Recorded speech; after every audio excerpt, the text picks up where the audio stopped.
संतानहन्तारो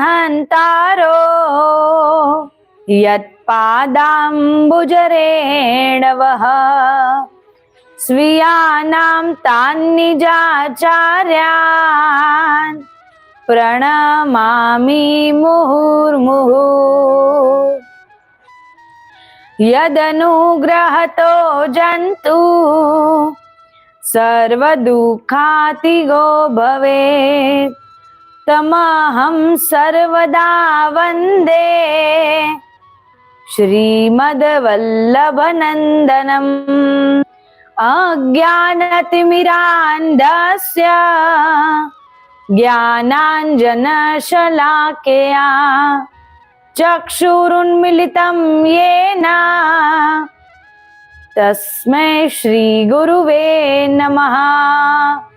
नमामि हृदये शेषे लीलाक्षीराब्धिशायिनं लक्ष्मीसहस्रलीलाभिः सेव्यमानं कलानिधिं चतुर्भिश्च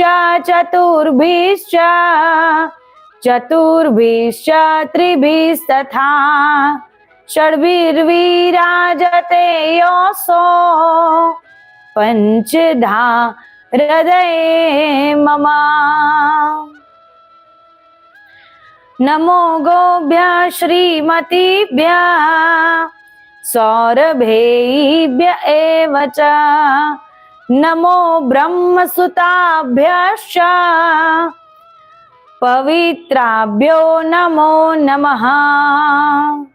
यया सर्वमिदं व्याप्तं जगत्स्थावरजङ्गमम् तां धेनु शिरसा वन्दे भूतभव्यस्य मातरम्। आइए श्री हनुमंत बिराजिए कथा कहूँ मति अनुसार प्रेम सहित गादी धरू पधारो पवन कुमार। या लक्ष्मी सर्वभूतानां या च देवेषु संस्थिता धेनुरूपेण सा देवी मम शान्तिं प्रयच्छतु। देहस्थाया च रुद्राणी शङ्करस्य सदा प्रिया धेनुरूपेण सा देवी मम पापं व्यपोहतु। विष्णोर्वक्षसि या लक्ष्मी स्वाहाया च विभावसो चन्द्रार्कशक्रशक्तिर्या धेनुरूपास्तु सा श्रिये। चतुर्मुखस्य या लक्ष्मीर्धनदस्य च लक्ष्मीर्या लोकपालानां सा धेनुर्वरदास्तु मे। स्वधाया पितृमुख्यानां स्वाहा यज्ञभुजां च या सर्वपापहरा धेनुस्तस्मात् शान्तिं प्रयच्छ मे।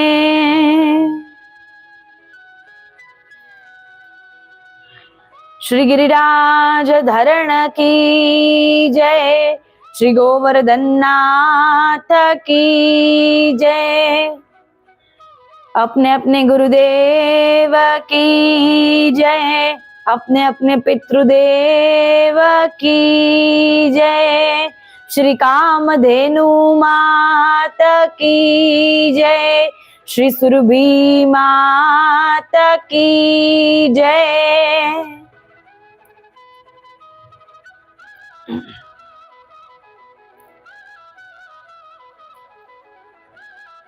જે શ્રી કામધેનુ ગૌમાતાના શ્રી અંગમાં બિરાજમાન રહીને 33 કોટી દેવતાઓ સદૈવ સર્વત્ર મનુષ્યોનું કલ્યાણ રહે છે અને સમસ્ત જગતને આશીર્વાદ આપવાની શક્તિને પામે છે. જે ગૌ માતાના શ્રી ચરણોમાં સર્વ તીર્થ બિરાજમાન થઈને પોતાને ધન્ય ધન્ય માને છે. જે ગૌ માતા સમસ્ત જગતનું મંગલ કરતી રહે, સમસ્ત જગતનું કલ્યાણ કરતી રહે છે, સમસ્ત જગતના મનુષ્યોનું પાલન પોષણ કરતી રહે છે, એવી આનંદ કંદ નંદ નંદનની પ્યારી શ્રી રાધા રાણીજીની દુલારી, દેવતાઓની આરાધ્ય, ઋષિઓની પરમ આરાધ્ય, આદિ શક્તિ, પરાશક્તિ, પરમ ચેના, બ્રહ્મ તત્વના જ્ઞાનને પ્રદાન કરનારી શ્રી કામધેનુ ગૌ માતાના કમલયુપી ચરણોમાં સાષ્ટાંગ દંડવત પ્રણામ કરી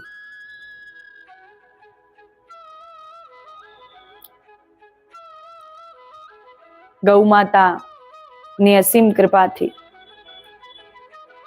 આજે ગૌ કૃપા અમૃતવાણીનો 11મો દિવસ આપણે મહિમા અમૃતવાણીને શ્રવણ કરી રહ્યા છીએ. આપણા સર્વ પિતૃઓનો આ 11 દિવસોની ગૌ કૃપા અમૃતવાણીને શ્રવણ કરીને ઉદ્ધાર થઈ જાય, એમનો ઉત્થાન થાય, પરમધામ ગોલોકધામની પ્રાપ્તિ થાય, એવી આપણે આપણા પિતૃઓના ચરણોમાં પ્રાર્થના કરીએ, વિનંતી કરીએ. આપણા પૂર્વજો, આપણા પિતૃઓ આપણા પર કલ્યાણ કરનારા છે, આપણું મંગલ કરનારા છે. ક્યારેય પણ યદિ આપણાથી એમની ઉપેક્ષા પણ થઈ જાય, એમનો તિરસ્કાર, એમનો ત્યાગ પણ થઈ જાય, પરંતુ યદિ ભાવપૂર્વક ક્ષમા યાચના પ્રગટ કરીને આપણે આપણા પિતૃઓના ઉદ્ધાર માટે યદિ ગૌ મહિમા અમૃતવાણીને શ્રવણ કરીએ છીએ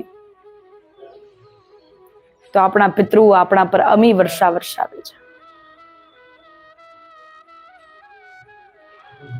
જીવનમાં જેટલા પણ સત્કર્મ કરીએ, ધાર્મિક કાર્યો કરીએ, એ બધા સત્કર્મ, બધા ધાર્મિક કાર્ય આપણા પિતૃઓની અમી વર્ષા દ્વારા જ પરિપૂર્ણ બને છે.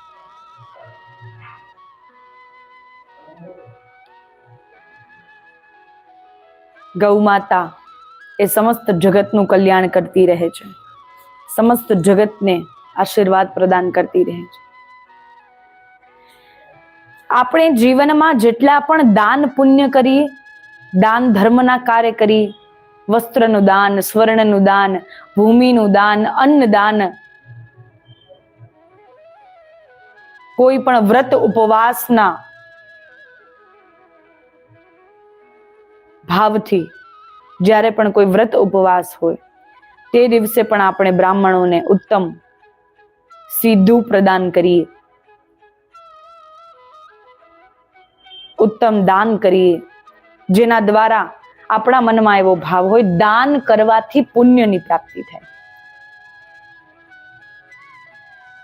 દાન કરવાથી આપણા પિતૃઓની અમી વર્ષા પણ આપણને પ્રાપ્ત થાય, પિતૃઓ પ્રસન્ન પણ થાય છે. તો જ્યારે જ્યારે આપણે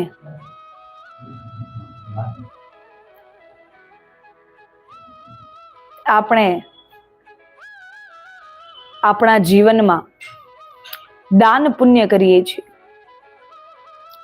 ત્યારે ત્યારે આપણને આત્મસંતુષ્ટતાની પ્રાપ્તિ થાય છે. એ દાનના જે અદ્ભુત પુણ્ય હોય તે તો આપણને પ્રાપ્ત થાય જ છે, પરંતુ સાથે સાથે આપણા જીવનને સાર્થક બનાવવાનું એક ઉત્તમ પુણ્ય આપણને પ્રાપ્ત થાય છે. આપણી પાસે કંઈ પણ ધનરાશિ હોય, વસ્ત્ર હોય, અન્ન હોય, ભૂમિ હોય, એનું દાન કરીએ, એનું દાન આપણને પુણ્ય પ્રદાન કરનારું બને છે. અને જો એ જ દાનની મહિમા યદી મહાદાનના ભાવમાં જોઈએ તો એમાંનું એક મહાદાન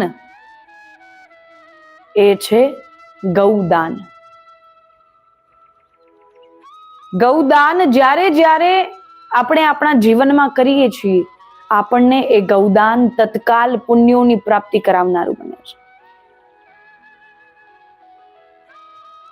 સર્વોત્તમ દાન જેને માનવામાં આવે, મહાદાન જેને માનવામાં આવે, એ છે ગૌદાન. અને બીજું છે ગૌ માટે ભૂમિદાન. જીવનમાં એક ના એક વાર ગૌદાન તો અવશ્ય કરવું જોઈએ. આપણે જીવિત છીએ, હાથ પગ ચાલી રહ્યા છે, સંપત્તિ પણ છે, ધન પણ છે, સમય પણ છે, મન પણ છે, ત્યારે તત્કાલ ગૌદાન કરવું જોઈએ, જેનાથી ગૌમાતા આપણને વૈતરણી નદી પાર કરાવે છે. એવી ભયાનક વૈતરણી નદી જે લગભગ 100 યોજન લાંબી છે, જ્વાલામુખીની જેમ ધગધગતી, કાદવ કીચડ રક્તથી ભરેલી, જેનું સ્વરૂપ જોઈ ભલભલો મનુષ્ય એ ભયભીત થઈ જાય. વિચાર કરવાની તો બહુ દૂરની વાત છે, વિચાર કરવાની પણ ક્ષમતા નથી. એવી વૈતરણી નદી આપણને ગૌમાતા પાર કરાવે છે, જ્યાં કોઈ દેવતાઓનો સંપર્ક કામમાં આવતો નથી. આપણે કહેશું નહીં ત્યાં કે અમે આ ભગવાનના ભક્ત છીએ, આ ભગવાનના પાઠ પૂજા કર્યા છે, આ ભગવાનની સેવા કરી છે. એ તો બધું ત્યારબાદ વૈતરણી પાર કરીને જ્યારે ધર્મરાજની સભામાં લઈ જવામાં આવે, પાપ પુણ્યનો હિસાબ કરવામાં આવે. કેટલા પાપ કર્યા, કેટલા પુણ્ય કર્યા, કેટલા દાન કર્યા, કેટલા ધર્મના કાર્ય કર્યા.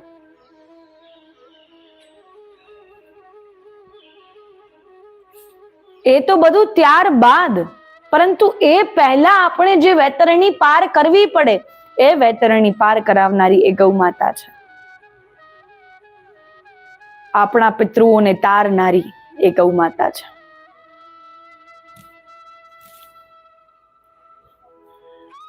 આપણી આજની કરેલી ગૌ સેવા, આપણું આજનું કરેલું ગૌદાન, યદિ આપણા કોઈ પિતૃ નિમિત્તે પણ ગૌદાન કરીએ છીએ, તેનું પુણ્ય આપણા પિતૃઓને, આપણા પૂર્વજોને મળે છે.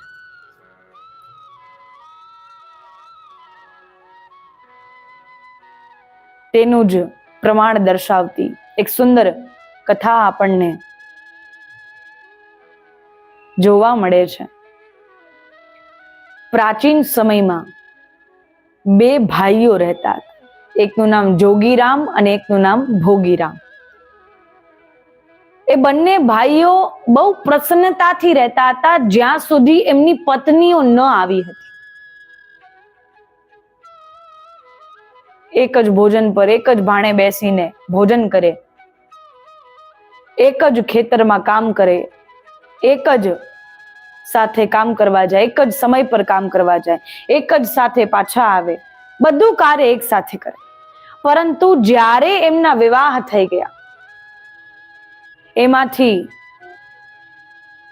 જોગીરામની પત્ની એ અતિ દયાવાન, શ્રદ્ધાળુ અને ભાવભક્તિ વાળી હતી, અને ભોગીરામની પત્ની એ અતિ કપટી, છલ કપટ ધરાવનારી, સ્વાર્થી, જ્યાં સુધી કોઈ લાભ ન મળે ત્યાં સુધી કોઈને પ્રેમથી ઉચ્ચારણ વાત પણ ન કરવી.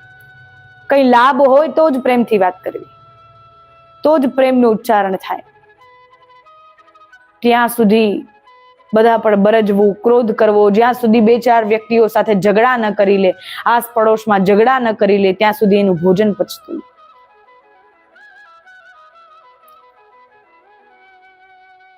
જોગીરામના વિવાહ થયા, ત્યારે તો કોઈ તકલીફ ન આવી. બંને ભાઈઓ તો પણ એક સાથે કામ કરે છે, ખૂબ ભાવપૂર્વક એમના પિતાની આપેલી જમીનમાં ખેતીવાડી કરે છે,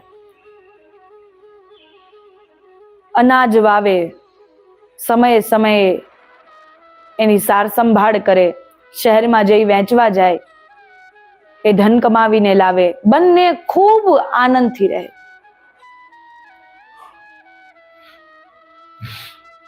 અને ભોગીરામની પત્ની જ્યારે વિવાહ કરીને પરણીને આવી, ત્યારથી બંને ભાઈઓમાં ઝઘડા થવાના પ્રારંભ થઈ ગયા. ખૂબ ઘર કલેશ થવા લાગ્યો. રોજે રોજના દરેક વાત પર, કોઈ ને કોઈ વાત પર, ભોજનની વાત પર, કપડા પહેરવાની વાત પર, બહાર જવાની વાત પર, કામ કરવાની, નાની નાની બાબતો પર ઝઘડા મોટા મોટા થવા લાગ્યા. ભોગીરામની પત્નીને તો બહાનું જોઈએ, કોઈ ને કોઈ વાત પર ઝઘડા કરવાનું, અને કોઈ ને કોઈ વાત શોધી લે અને એનાથી ઝઘડા. પરંતુ ભોગીરામ મનમાં વિચાર કરે, ગમે તેવી છે, ઝઘડાલું છે તો મારી પત્ની, અને અમે બે ભાઈઓ સાથે રહીએ છીએ, એનાથી મોટું સુખ અમારા જીવનમાં કોઈ નથી.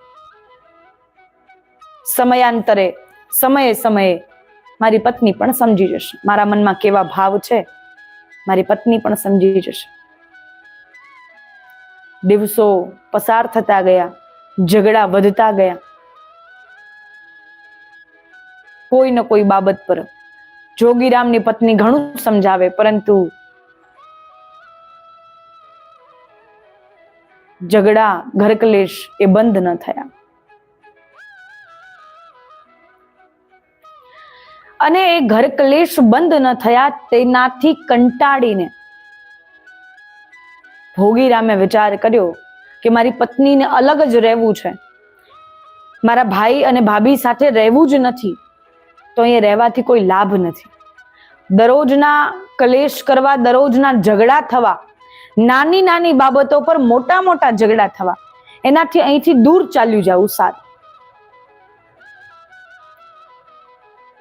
એને વિચાર કર્યો, ખેતર અલગ કરી દીધું, અને હવે ખેતરના વચ્ચે પાળ બાંધી દીધી, અને એક ખેતર આ બાજુ ને એક ખેતર આ તરફ છે, એકદમ બાજુ બાજુમાં જ છે. હવે નિત્ય પ્રતિદિન જોગીરામ પોતાના ઘેરથી આવે અને ભોગીરામ પોતાના ઘેરથી ખેતી કરવા માટે આવે. બંને ભાઈઓ અલગ પડી ગયા. ખૂબ મનમાં દુઃખ પ્રગટ થઈ રહ્યું, પરંતુ પોતાની પત્નીના કારણે ભોગીરામ ક્ષમા માંગવા જેવો પણ રહ્યો નથી. એટલું અપમાન, એટલું અનાદર, એટલો તિરસ્કાર પોતાના પરિવારજનોનો જોઈને ભોગીરામ મનમાં અતિ કંટાળી ગયો કે કયા મોઢે હવે મારા મોટા ભાઈ પાસે ક્ષમા માંગ, કયા મોઢે હું એની પાસે જાઉં અને કહું મારી મદદ કરે, મને આ સમસ્યાથી બહાર કાઢે, મારી પત્નીને સમજાવે, કયા મોઢે જાઉં? કંઈ બાકી રહ્યું નથી. કોઈ અપમાન એવું નથી જે મારી પત્નીએ ન કર્યું હોય. માતા પિતા ન રહ્યા ત્યારથી મારા ભાઈએ જ મને ઉછેરી મોટો કર્યો છે, અને આજે એ જ ભાઈ સાથે હું લડી ઝઘડીને અલગ રહેવા માંડ્યો છું. આ જ રીતે દિવસો પસાર થઈ રહ્યા. બંને ભાઈઓ બંને એકબીજાને રોજ જુએ, પરંતુ બોલી ન શકે. અને જ્યારે જોગીરામ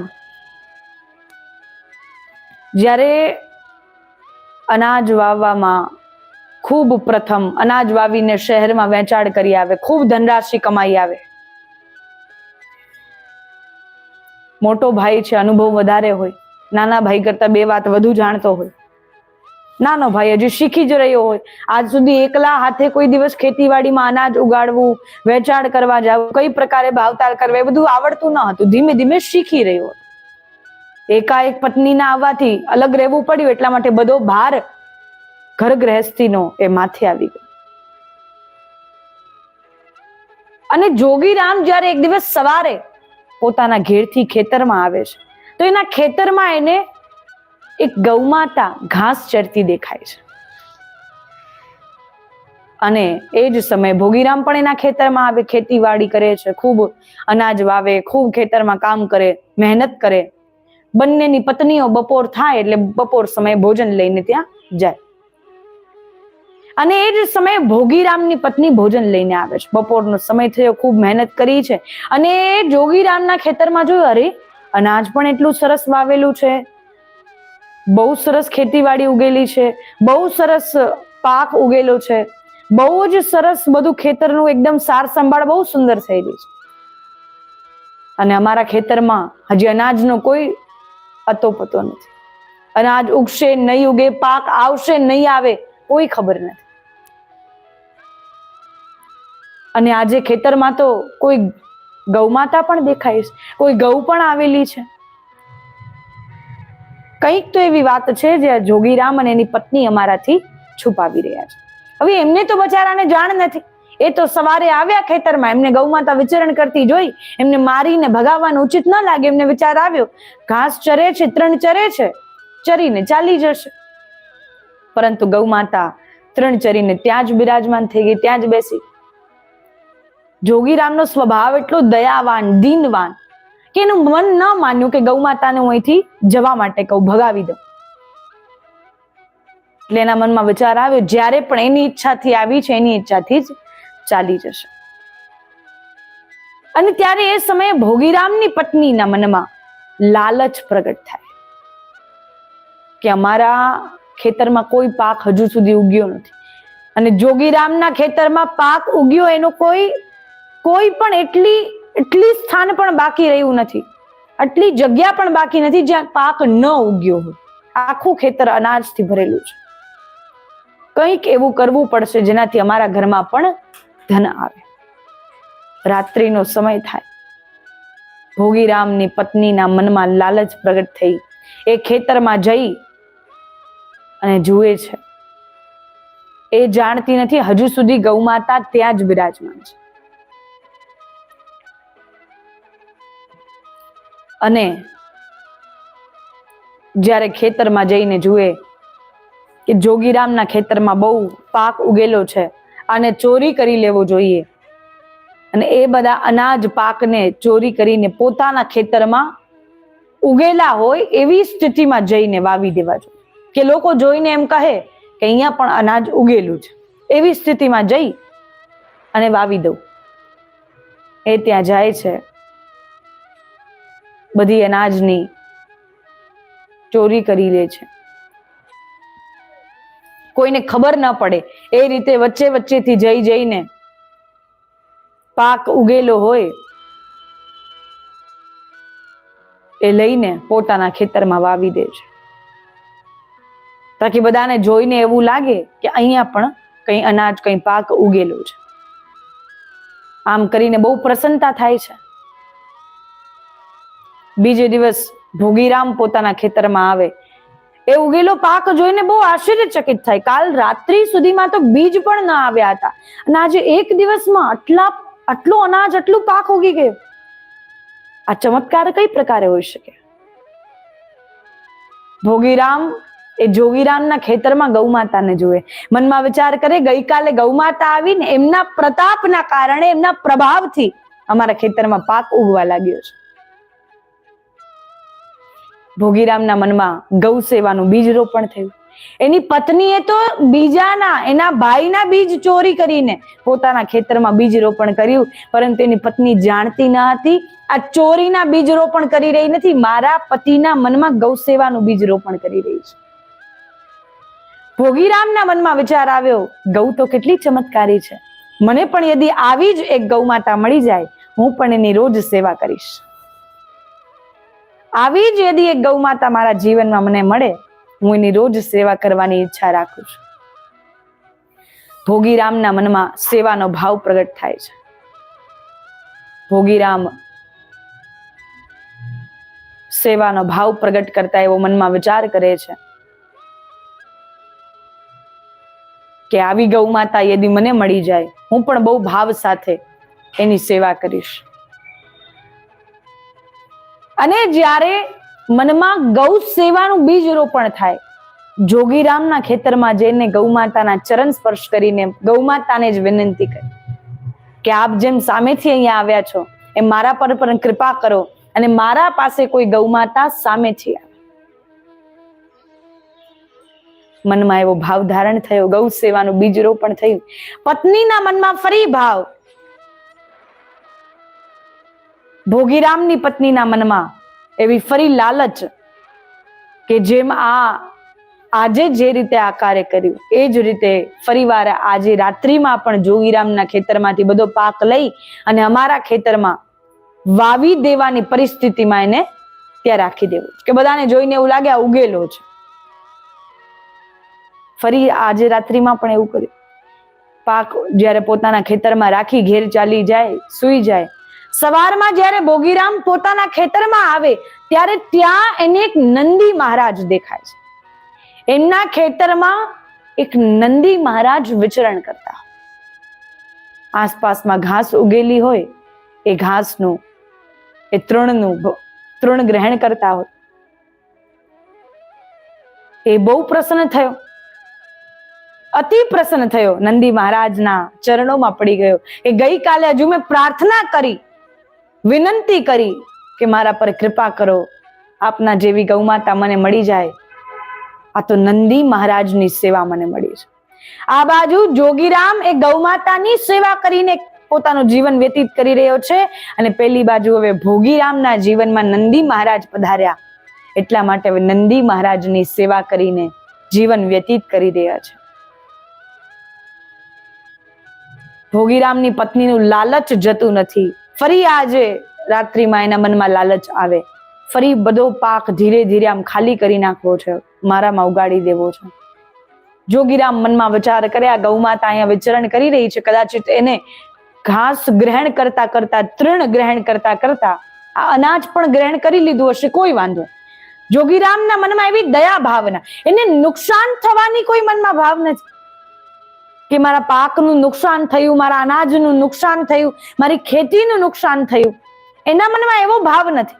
એના મનમાં એમ ભાવ છે કે જ્યારે જ્યારે પિતૃઓની કૃપા થાય, મારા માતા પિતાની કૃપા થશે, માતા પિતાના આશીર્વાદ મળશે, ત્યારે ત્યારે જ આ ગૌમાતા રૂપી 33 કોટી દેવતાઓ સામેથી આપણા ઘેર પધારે છે. એટલા માટે એમની સેવા તો કરવી જ જોઈએ. મારા કેટલા અહોભાગ્ય કે ગૌમાતા એ 33 કોટી દેવતા સ્વરૂપે મારા ઘેર પધારીને મારી ખેતીનું અનાજ એ ગ્રહણ કરી રહી છે. મારા કેટલા અહોભાગ્ય. આ જ મારી સફળતાનું રહસ્ય છે.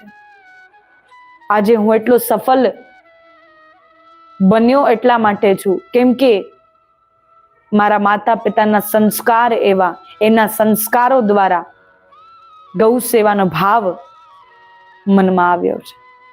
મનમાં એવી કૃતજ્ઞતા, ધન્યવાદ પ્રગટ કરે છે માતા પિતા પ્રત્યે. એવો ધન્યવાદનો ભાવ જ્યારે પ્રગટ કરે છે ત્યારે હવે નિત્ય પ્રતિદિન નંદી મહારાજ અને ગૌમાતાની સેવા થઈ રહી, બંને ભાઈઓના હાથે. વિચાર કરો, બંને ભાઈઓના હાથે ગૌમાતા અને નંદી મહારાજની સેવા થઈ રહી છે. ખૂબ પ્રસન્નતાનું, આનંદનું વાતાવરણ બની રહ્યું છે. અને આ જ વાતાવરણના ભાવથી, આ જ ગૌ સેવા અને નંદી સેવાની ઉર્જાથી પ્રભુ એમના પર અતિ પ્રસન્નતા પ્રગટ કરે છે. પ્રભુ અતિ પ્રસન્નતા પ્રગટ કરે અને એ જ પ્રસન્નતા નંદી મહારાજ અને ગૌ સેવા કરીને બંને ભાઈઓને પ્રાપ્ત થઈ રહી છે. જ્યારે જ્યારે ગૌ સેવા અને નંદી સેવા રૂપી આશીર્વાદ આપણા જીવનમાં આવે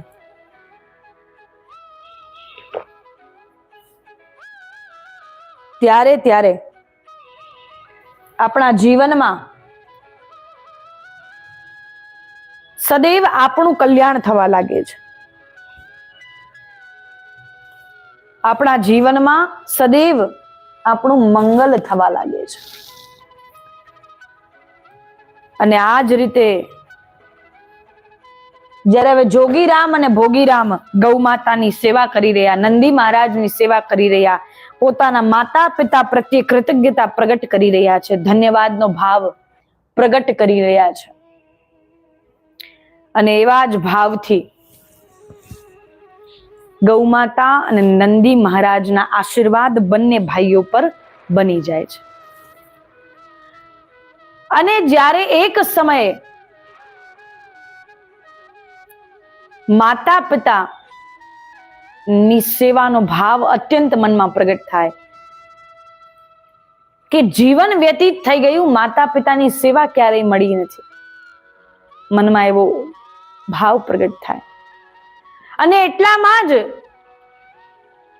એમના ખેતર પાસેથી એક સંત મહાત્માનું પસાર થવાનું થાય છે.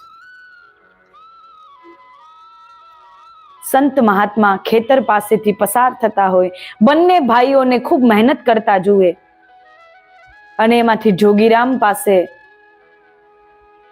જ્યારે જુએ છે ત્યારે જોગીરામ ઘણી મહેનત કરતો દેખાય, ભોગીરામ પાસે જુએ એ પણ ઘણી મહેનત કરતો દેખાય. બંને ભાઈઓને ખૂબ મહેનત કરતા જોઈ, કામ કરતા જોઈ એ સંત મહાત્મા ભોગીરામ પાસે જાય છે અને કહે છે, હે પુત્ર, તું તો બહુ મહેનતી લાગે છે, બહુ સુંદર કાર્ય કરી રહ્યો છે, પરંતુ ઘણી ચિંતાની ભાવનાઓ તારા મુખ પર દેખાઈ રહી છે. કઈ ચિંતામાં છો? તારે શું જોઈએ છે? ભોગીરામ સંત મહાત્માને કહે છે,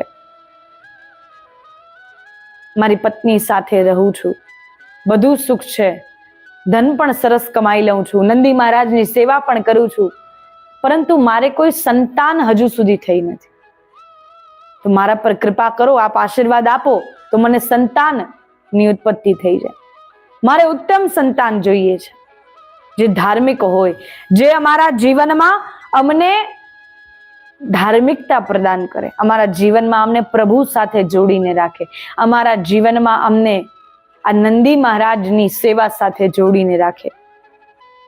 મારા પર એવી કૃપા કરો, મને એવો આશીર્વાદ પ્રદાન કરો. એટલું કહેતામાં જ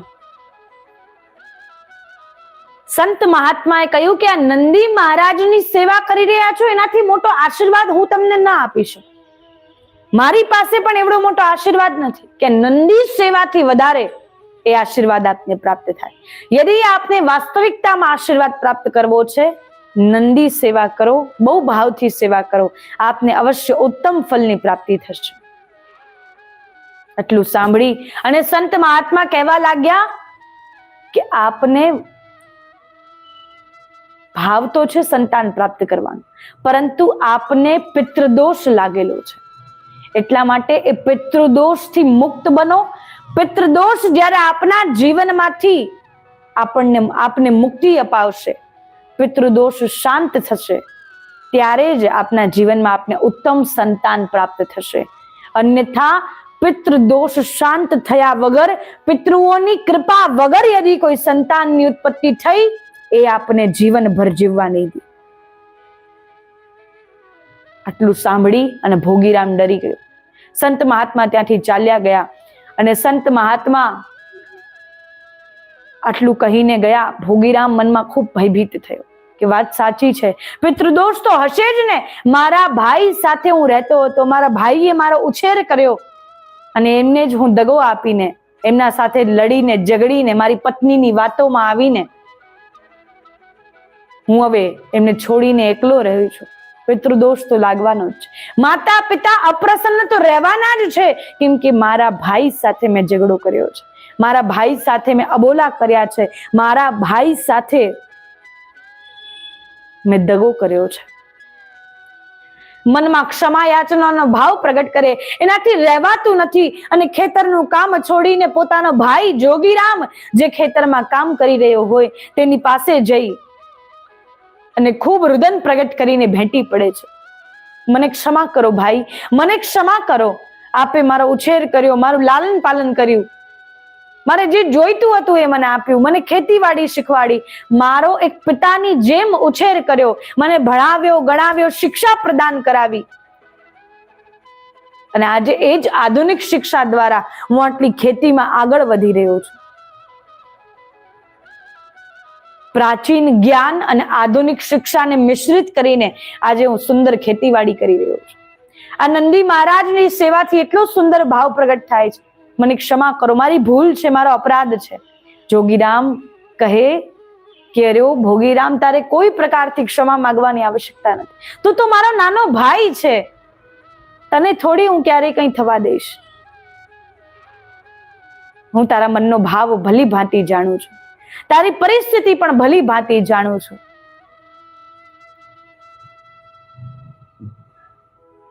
તારે ક્ષમા માંગવાની કોઈ આવશ્યકતા નથી. એટલા જ સમયમાં બંને ભાઈ ભેટીને રુદન પ્રગટ કરી રહ્યા છે, રડી પડ્યા અને બંને ભાઈ ખેતીવાડી કરી પોતાના ઘેર ગયા. બીજો દિવસ થયો. બીજે દિવસે એ જ સંત મહાત્મા જોગીરામ પાસે આવે છે, જોગીરામના ખેતરમાં આવે છે. કામ કરી રહ્યો હોય તેની પાસે આવે છે અને જોગીરામને કહે છે, હે પુત્ર, તું કેમ આટલી ચિંતામાં દેખાય છે? તારા મુખ પર કેમ ચિંતાની કાંતિઓ દેખાય છે, ચિંતાનો ભાવ દેખાય છે? એવું શું થયું છે? જોગીરામ કહે, સંતાન છે, સંપત્તિ છે, ધનવાન છું, બધું મારી પાસે છે, પરંતુ મારા માતા પિતાનું સુખ મારી પાસે નથી. બહુ નાની ઉંમરમાં મારા માતા પિતા મને છોડીને ચાલ્યા ગયા. મારી પાસે મારા માતા પિતાનું સુખ નથી. મારા પર એવી કૃપા થાય, માતા પિતા કંઈક એવી સહાનુભૂતિ જતાવે, કંઈક એવી અનુભૂતિ જણાવે કે મારી આસપાસ છે. સંત મહાત્મા સમજાવતા કહે, માતા પિતા દરેક સંતાનોને આશીર્વાદ પ્રદાન કરતા રહે છે.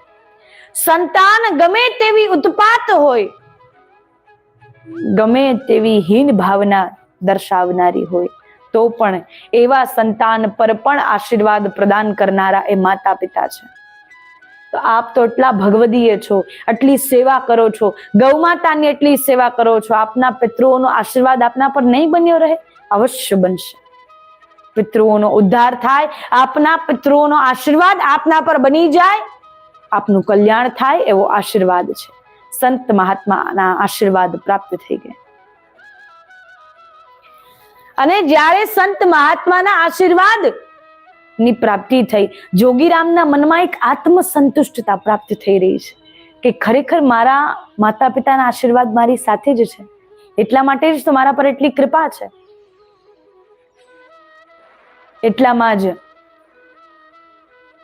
થોડા જ સમયમાં સમાચાર આવ્યા કે ભોગીરામની પત્ની ગર્ભવતી છે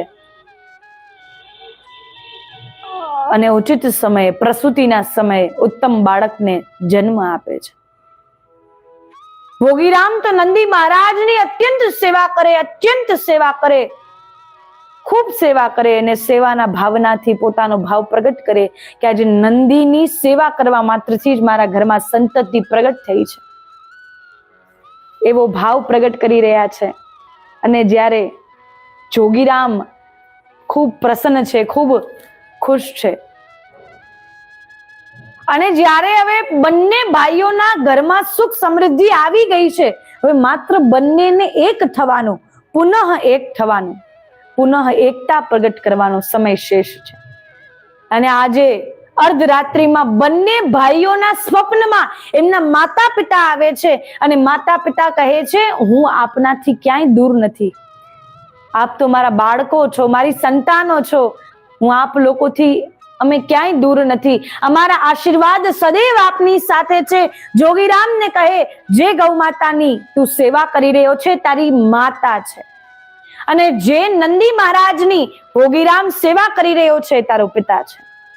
બંને માતા અને પિતા, ગૌ માતા અને નંદી મહારાજની સ્વરૂપમાં બંને બાળકોના ઘેર સેવા લેવા માટે આવી જાય છે. કેવો અદ્ભુત ભાવ હશે. અને જ્યારે આ રીતે બંનેને અર્ધરાત્રિમાં સ્વપ્ન આવે, બીજો દિવસ થાય, બંનેથી રહેવાતું નથી, અતિરુદન પ્રગટ થાય. ભોગીરામ પોતાની પત્નીને આ સ્વપ્ન વિશે કહે, એની પત્નીના મનમાં પણ ભાવ થાય, મારાથી કેવડો મોટો અપરાધ થયો છે. મેં બંને ભાઈઓને, આવા પ્રેમાળ ભાઈઓને અલગ કરી દીધા છે. આવી લાગણી, આવો પ્રેમ દર્શાવનારા, પ્રગટ કરનારા ભાઈઓને મેં જુદા કરી દીધા. અને જ્યારે આ સ્વપ્ન વિશે એની પત્નીને જાણ થાય, એના મનમાં પણ દયા પ્રગટ થાય, મેં આ બહુ મોટો અપરાધ કર્યો છે. બંને ભાઈઓ એ સ્વપ્ન વિશે એકબીજાને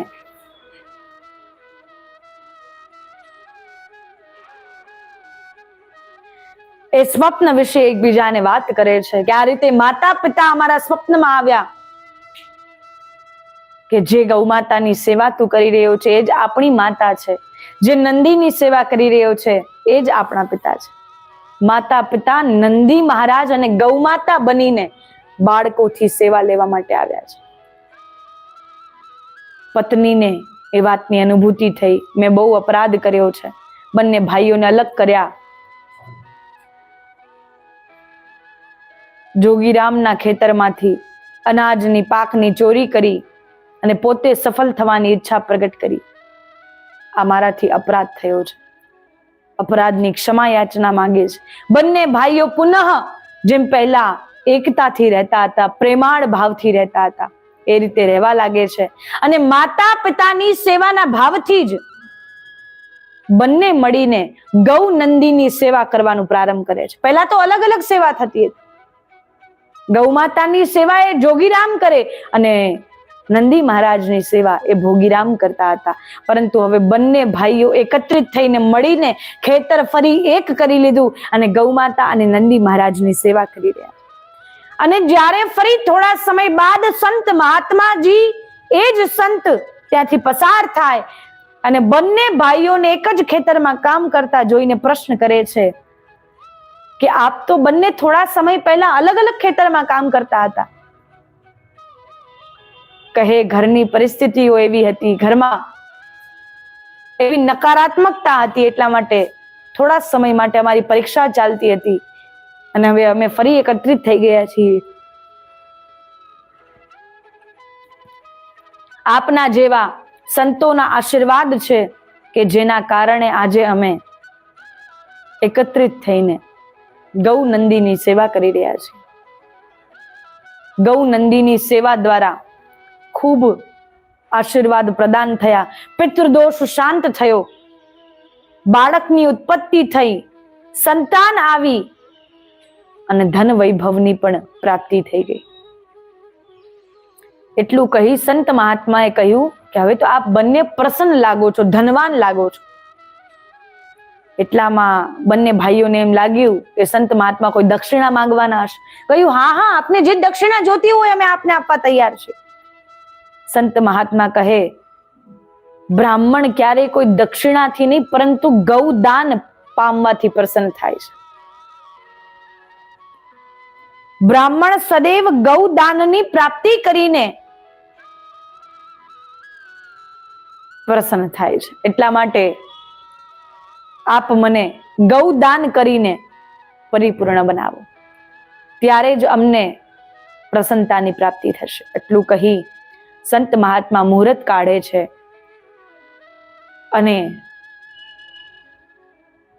શુભ અવસર આવવા પર પૂર્ણિમાના દિવસે દાનનો શુભ અવસર મુહૂર્ત આવે છે. એ દિવસે ગૌ માતાને વસ્ત્ર અલંકારોથી સુસજ્જિત કરીને બંને ભાઈઓ ગૌદાનની વિધિ સંપૂર્ણ કરે છે. અને ગૌદાન કરવા માત્રથી અતિ પ્રસન્નતા, અતિ આત્મસંતુષ્ટતા થાય કે હવે જીવનમાં જાણે હવે કંઈ કરવાનું શેષ નથી. બધા દાનથી વધારે મહત્તમ ધરાવતું યદી કોઈ દાન હોય, બધા પુણ્યથી અધિક પુણ્ય પ્રદાન કરનારું યદી કોઈ સેવા કર્મ હોય તો એ છે ગૌદાન કરવું. અને એમાં પણ કોઈ ગૌ પ્રેમી હોય, ગૌ સેવા કરનારા હોય, એને ગૌદાન કરવું એ અતિ ઉત્તમ પુણ્યની પ્રાપ્તિ કરાવે છે. આ રીતે જોગીરામ ભોગીરામ બંને ભાઈઓએ મળી જીવનમાં ગૌ નંદીની સેવા કરી. ગૌ નંદીની સેવા દ્વારા આત્મસંતુષ્ટતા, આત્મબોધ અને અનંત પ્રેમ રૂપે પરિવારનો પ્રેમ પ્રાપ્ત થયો, પરિવારમાં એકતા વધી, પ્રેમ વધ્યો,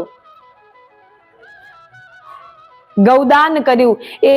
એ ગૌદાતા પિતાનો પૂર્વજોનો પિતૃઓનો ઉદ્ધાર કરનારું બન્યું. આ રીતે ગૌદાન કરીને પોતાનું કલ્યાણ કર્યું, પોતાની પેઢીઓનું કલ્યાણ કર્યું અને પિતૃઓનું પણ ઉદ્ધાર થયો. એ જ રીતે વાસ્તવિક જીવનમાં પણ થાય છે. ગૌદાન કરવા માત્રથી આપણા જીવનમાં એ પુણ્ય તત્ક્ષણ આપણને પ્રાપ્ત થવા અને જ્યારે આપણા પિતૃઓ પ્રસન્ન થઈને આપણાથી ગૌ સેવા કરાવે એ તો અદ્ભુત જ સેવા થાય છે.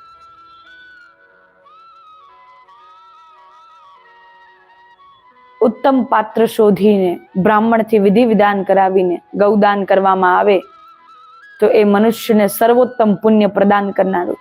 જે મનુષ્ય પોતાના જીવનમાં પોતાની સર્વશ્રેષ્ઠ મૃત્યુ ઈચ્છે છે એવો મનુષ્ય ગૌદાન કરે છે. જીવન તો જેવું જીવાઈ ગયું તેવું જીવાઈ ગયું. પાપ થયા, પુણ્ય થયા, એ બધું થઈ ગયું. પરંતુ યદી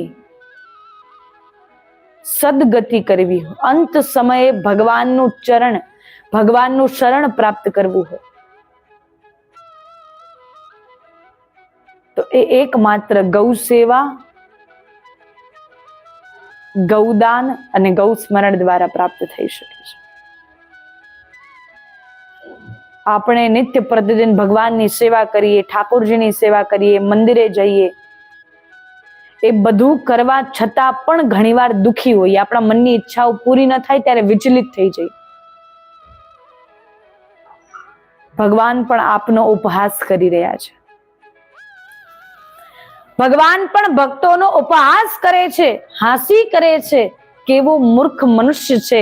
33 કોટી દેવતા સ્વરૂપે જ્યારે એના આંગણે આવ્યો એ મને લાઠીથી ભગાવીને મારીને ભગાવી દે છે અને ભીતર આવીને ફરી આરતી કરવા લાગે છે, ભગવાનની પૂજા કરવા લાગે, સેવા કરવા લાગે.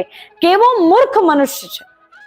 ભગવાન પણ આપનો ઉપહાસ કરી રહ્યા, ભક્તોનો ઉપહાસ કરે છે કે મારી પૂજા કરે અને મારી જ પ્રિયતા જાણતો નથી. મારી પૂજા કરે, મારી સેવા કરે, મને પૂજે છે, મારી આરાધના કરે, પરંતુ હું કોને મારા જીવનમાં આરાધ્ય માનું છું એ જાણતો નથી. એવો ભાવ પ્રગટ થાય છે કે ગૌ માતા એ સાક્ષાત 33 કોટી દેવતા સ્વરૂપ છે અને આ ગૌ મહિમા અમૃતવાણી એ ગૌ માતાના જ પ્રેરણાથી પ્રગટ થયેલી વાણી છે. ગૌ માતા જેમ જેમ પ્રેરણા કરતા જાય એમ એમ ઉચ્ચારણ થતું જાય છે. અમારામાં એટલી સામર્થ્ય નથી ગૌ મહિમા સમસ્ત મનુષ્યોને જણાવી શકીએ, ભક્તોને જણાવી શકીએ. સામાન્ય મનુષ્યમાં એવી સામર્થ્ય નથી. જ્યારે ગૌ માતા પ્રેરણા કરે, સાક્ષાત કામધેનુની કૃપા બને, કામધેનુ આશીર્વાદ પ્રદાન કરે, કામધેનુ માતા કરુણા વર્ષાવે, પ્રેમ વર્ષાવે, સમસ્ત મનોકામનાઓને પૂર્ણ કરવાની હોય, સમસ્ત ઈચ્છાઓને પૂર્ણ કરવાની હોય, અંધકારમાંથી બહાર કાઢીને પ્રકાશ સુધી લઈ જવાની હોય, ત્યારે કામધેનુ ગૌમાતા આપણા જીવનમાં ગૌ કૃપા અમૃતવાણીને શ્રવણ કરાવીને આપણા જીવનમાં આપણું કલ્યાણ કરે છે. અને એટલા માટે જ ગૌમાતાની કૃપા દ્વારા જે પણ ભક્ત ગૌ મહિમા અમૃતવાણીને શ્રવણ કરે છે એવા ભક્તો ઘણા પ્રકારના લાભ પ્રાપ્ત કરે છે. જે ભક્તો ભાવપૂર્વક, શ્રદ્ધાપૂર્વક, પિતૃઓના ઉદ્ધારના ભાવથી, પિતૃઓના કલ્યાણના ભાવથી, નિજ હિતના ભાવથી, પોતાના પરિવારના હિતના ભાવથી ગૌ કૃપા અમૃતવાણીને શ્રવણ કરે છે, એના જીવનમાં એને બધા પ્રકારના લાભ પ્રાપ્ત થઈ જાય. એમાંથી પ્રથમ લાભ તો એ જ છે, અચાનક રોકાયેલા કામ એ બધા પૂર્ણ થવા લાગે છે. સંઘર્ષ આવી શકે, તકલીફ આવી શકે, પીડા પહોંચાડી શકે લોકો આપને, પરંતુ આપને ક્યારેય પાડી શકતા નથી. કહેવાય છે ને કે લોકો જ્યારે આપને પાડવા માટે કોશિશ નહીં પણ જ્યારે કાવતરા કરે, અર્થાત અનેક પ્રકારના ષડયંત્રો કરે તો પણ નિષ્ફળ જાય, ત્યારે સમજવું આકાશમાં ગગન માર્ગમાં આપના નેજા ફરકી રહ્યા છે. આપના પૂર્વજો, આપના પિતૃઓ આપની રક્ષા કરવા માટે આપના તરફ દ્રષ્ટિ કરી રહ્યા છે.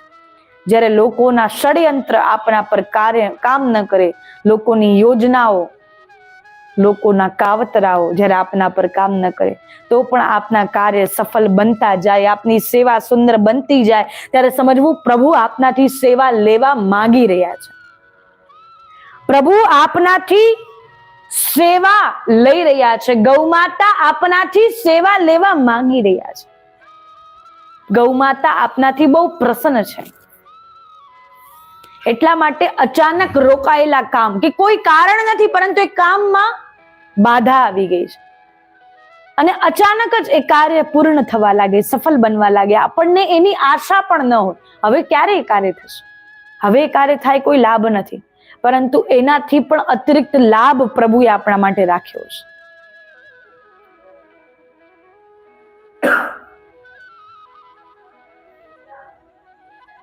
ઘરની નકારાત્મકતા દૂર થાય છે. દરેક પ્રકારની એ નકારાત્મકતા અને પિતૃ દોષનો નાશ થાય છે. જે મનુષ્ય, જે ભક્ત ગૌ કૃપા અમૃતવાણીને શ્રવણ કરે છે. અને ગૌ માતા જ્યારે આપણો ભાગ્યોદય કરવાના હોય ત્યારે કોઈ પણ પ્રકારથી આપણું કલ્યાણ કરવા માટે માર્ગ શોધી લે છે. જ્યારે ગૌ માતા આપણો ઉદ્ધાર કરવાના હોય, આપણા પર કૃપા વર્ષાવાના હોય, ત્યારે આપણા જીવનમાં આ ગૌ કૃપા જ્યારે જીવનમાં મંગલ કાર્ય થવાનું, આપણને કોઈ પણ પ્રફલતા પ્રાપ્ત થવાની, દરેક બાધાઓનો નાશ થવાનો હોય, આપત્તિઓનો, દુવિધાનો નાશ થવાનો હોય, પ્રતિકૂળતાઓ અનુકૂળતામાં પરિવર્તિત થવાની હોય, ત્યારે સમજી લેવું કે ગૌ માતા આપણી સેવા લે છે. એટલા માટે ગૌ માતા આપણા જીવનમાં પ્રતિકૂળતા અને અનુકૂળતામાં પરિવર્તિત કરી રહ્યા છે. જીવનમાં પ્રતિકૂળતાઓ આવે અર્થાત ગૌ માતા આપણી સેવા લેવાની ઈચ્છા પ્રગટ કરી રહ્યા. પ્રતિકૂળતાનો અર્થ થાય કે આપણા ઈચ્છા મુજબ કાર્ય ન થવા.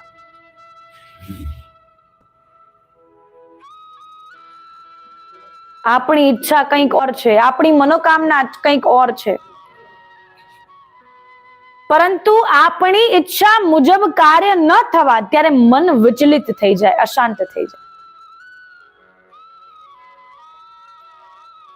અને જ્યારે આપણી ઈચ્છા મુજબ કાર્ય થતા નથી ત્યારે જીવનમાં પ્રતિકૂળ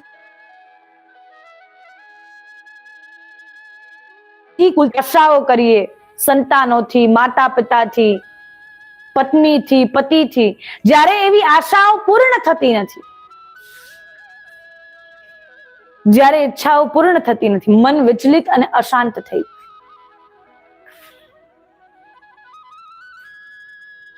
અને જ્યારે એ પ્રતિકૂળતાઓ અનુકૂળતામાં પરિવર્તિત થાય છે ત્યારે ગૌ માતા આપણી સેવા લે છે. અને એવી જ પ્રતિકૂળતાઓમાં આપણે ગૌ માતાની સેવા કરવાનો ભાવ પ્રગટ થાય. યદિ બધા પ્રત્યેથી આપણને પ્રેમની પ્રાપ્તિ થશે તો આ સંસારી પ્રેમમાં આપણો મોહ એટલો વધી જશે કે ગૌ સેવામાં મન નહીં લાગે, પ્રભુ સેવામાં મન નહીં લાગે. જ્યારે ઘરમાં પ્રતિકૂળતાઓ પ્રગટ થાય, આસપાસ રહેલા વ્યક્તિઓ, પરિવારજનો, અન્ય પરિવારજનો જ્યારે પ્રતિકૂળતાઓ પ્રગટ કરે ત્યારે જ પ્રભુ સેવામાં દ્રઢતા પ્રગટ થાય છે.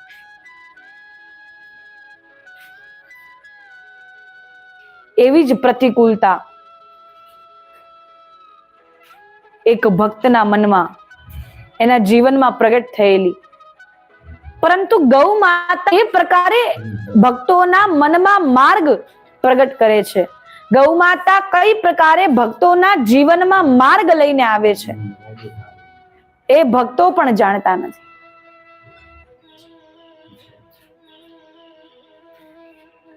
અને જ્યારે પ્રાચીન સમયમાં બે બહેનો પૂર્ણિમા અને અમાવસ્યા, એ બંને બહેનો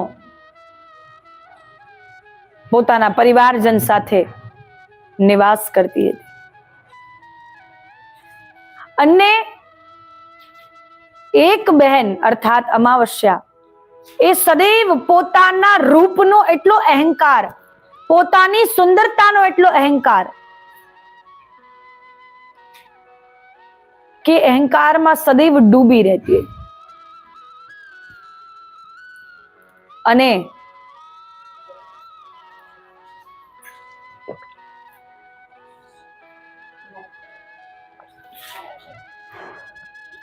બીજી બહેન એ પૂર્ણિમા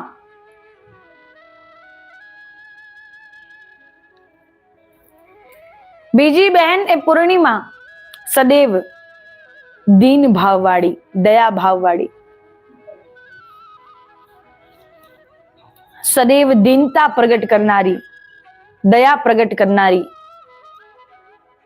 સરળ સ્વભાવની, વિનમ્રતા એનું આભૂષણ, ગૌ સેવા એની શક્તિ અને પ્રભુ સેવા એની ભક્તિ હતી.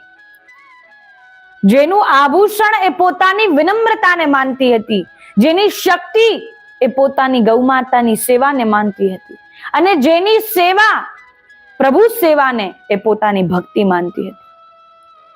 વિનમ્રતા, શક્તિ અને ભક્તિ દ્વારા પોતાનું જીવન વ્યતીત કરતી હતી. કોઈ વાતનો અહંકાર નહીં, કોઈ વાતનો કોઈના પણ પ્રત્યે ઉદ્વેગ, દ્વેષ ભાવ પ્રગટ નહીં અને એવા જ ભાવથી સદૈવ જીવન વ્યતીત કરતી હતી. અને બંને બહેનોના વિવાહ વિપરીત ઘરમાં થયા. જેને અહંકાર, પોતાના રૂપનો અહંકાર, પોતાના રૂપનો મદ, એ બહેન અમાવસ્યાના વિવાહ એક ધનવાન રાજાને ત્યાં થયા અને જે બહુ સરળ સ્વભાવની, વિનમ્રતા વાળી, ગૌ ભક્તિ અને પ્રભુ સેવાની શક્તિ સાથે જીવન વ્યતીત કરનારી પૂર્ણિમાના વિવાહ એક નિર્ધન વ્યક્તિ સાથે થયા. નિર્ધન વ્યક્તિ સાથે વિવાહ થયા, જીવન વ્યતીત કરી રહી છે. નાની એવી કુટિયામાં, નાના એવા ઘરમાં જીવન વ્યતીત કરી રહી છે. અને આ બાજુ અમાવસ્યા એક મોટા મહેલમાં રાજાની રાણી બનીને જીવન વ્યતીત કરી રહી છે. બંને બહેનોનું વિપરીત જીવન ચાલી રહ્યું છે. એક સમયે પૂર્ણિમાના મનમાં એવો વિચાર આવે કે હવે અન્ન જેટલા પણ ધન કમાવી શકતા નથી, અન્ન પ્રાપ્તિ પૂરતું પણ ધન ઘરમાં આવતું નથી. પ્રભુ હવે એવી કઈ કૃપા કરે. અને જ્યારે પ્રભુ એવી કૃપા કરે, જીવનમાં કંઈક એટલું ધન પ્રાપ્ત થાય કે અમે અન્ન ગ્રહણ કરી શકીએ.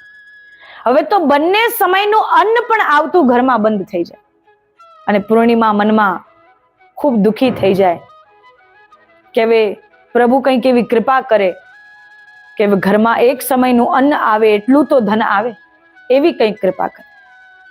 અને પૂર્ણિમાના મનમાં એવો ભાવ થાય કે મારી બહેન એક રાની છે, રાજમહેલમાં રહે છે, બહુ ધનવાન છે, પોતાની બહેનની મદદ તો, સહાયતા તો એ કરી જ શકે. પૂર્ણિમાના મનમાં એવો ભાવ પ્રગટ થાય અને પોતાની બહેન જે રાજમહેલમાં નિવાસ કરે છે તેની પાસે ચાલી જાય છે. અને અમાવસ્યા તો પોતાની અહંકારની ભાવ વૃત્તિમાં એટલી ડૂબેલી છે, પોતાની સુંદરતા, પોતાનું રૂપ, પોતાનું ધન સંપત્તિ, એના અહંકારમાં એટલી ડૂબેલી છે કે એને પોતાની બહેનની પરિસ્થિતિ પણ જોવામાં આવતી નથી. પૂર્ણિમા ત્યાં મદદ માંગવા માટે જાય છે અને તેની બહેન એને નકારી દે છે, તેનો તિરસ્કાર કરે છે. તેના ફાટેલા વસ્ત્ર જોઈને, તેની પરિસ્થિતિ ખૂબ ખરાબ જોઈને તેનો તિરસ્કાર કરે છે. અને કેમ કે અન્ય પ્રજાજન, અન્ય રાજા, ગૃહમંત્રી પણ ત્યાં બેઠા હોય એટલા માટે કંઈ બોલી પણ ન શકે, પોતાની બહેનને મદદ કરવાની ના પણ ના પાડી શકે. નહીતર બધા મનમાં વિચાર કરે, રાની તો જો એક તો પ્રજાની સેવા કરવી જોઈએ અને એમાં તો આ પ્રજાની સેવા કરી રહ્યા નથી અને એમને તિરસ્કાર કરી રહ્યા છે. એટલા માટે એને કહ્યું, રાનીના મનમાં એવો ભાવ કે ગૌશાલા એ બહુ ગંદકી વાળું સ્થાન હોય છે, ગોબર ગૌમૂત્રની દુર્ગંધ આવતી રહે છે અને મારી બહેન ત્યાં જ બેસવાના લાયક છે. એટલા માટે એને કહ્યું કે તું જઈને ગૌશાલામાં બેસ, હમણાં તારી આવીને ફરિયાદ સાંભળી લઈએ, તારે જે જોઈતું હોય એ પૂરું પાડી દે, ત્યાં જઈને તું ગૌશાલામાં બેસ. અને એવા ભાવથી એને ગૌશાલામાં બેસવાનું કહે છે. રાજમહેલમાં ભીતર આવવાની ના પાડી દે છે ને પૂર્ણિમા જઈ ગૌશાલામાં બેસે છે, પ્રતીક્ષા કરે છે. મારી બહેન આવશે, મારી ફરિયાદ સાંભળશે, મારી મદદ કરશે, મારી સહાયતા કરશે. પરંતુ એ જ સૌથી મોટી ભૂલ પૂર્ણિમાની. જ્યારે જીવનમાં પ્રતિકૂળતાઓ પ્રગટ થાય, આપણી ઈચ્છા અનુસાર કાર્ય ન થાય, વિચલિતતામાં આપણે પણ ઘણીવાર એવી ભૂલ કરી લઈએ. ધન ન હોય, ઘરમાં એવી સુખ સમૃદ્ધિ ન હોય તો આપણા મનમાં એવો ભાવ આવે, આપણા અન્ય પરિવારજન, કુટુંબીજન આપણી સહાયતા કરશે.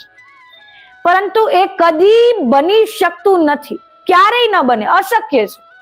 બહારથી કદાચિત એવી લાગણી જતાવી શકે, એવો વિચાર પ્રગટ કરી શકે કે તમારી પરિસ્થિતિ બહુ ખરાબ છે, અમને પણ મનમાં બહુ ખરાબ લાગે, અમને પણ તમારી સહાયતા કરવાનું બહુ મન થાય, પરંતુ કરી શકતા નથી.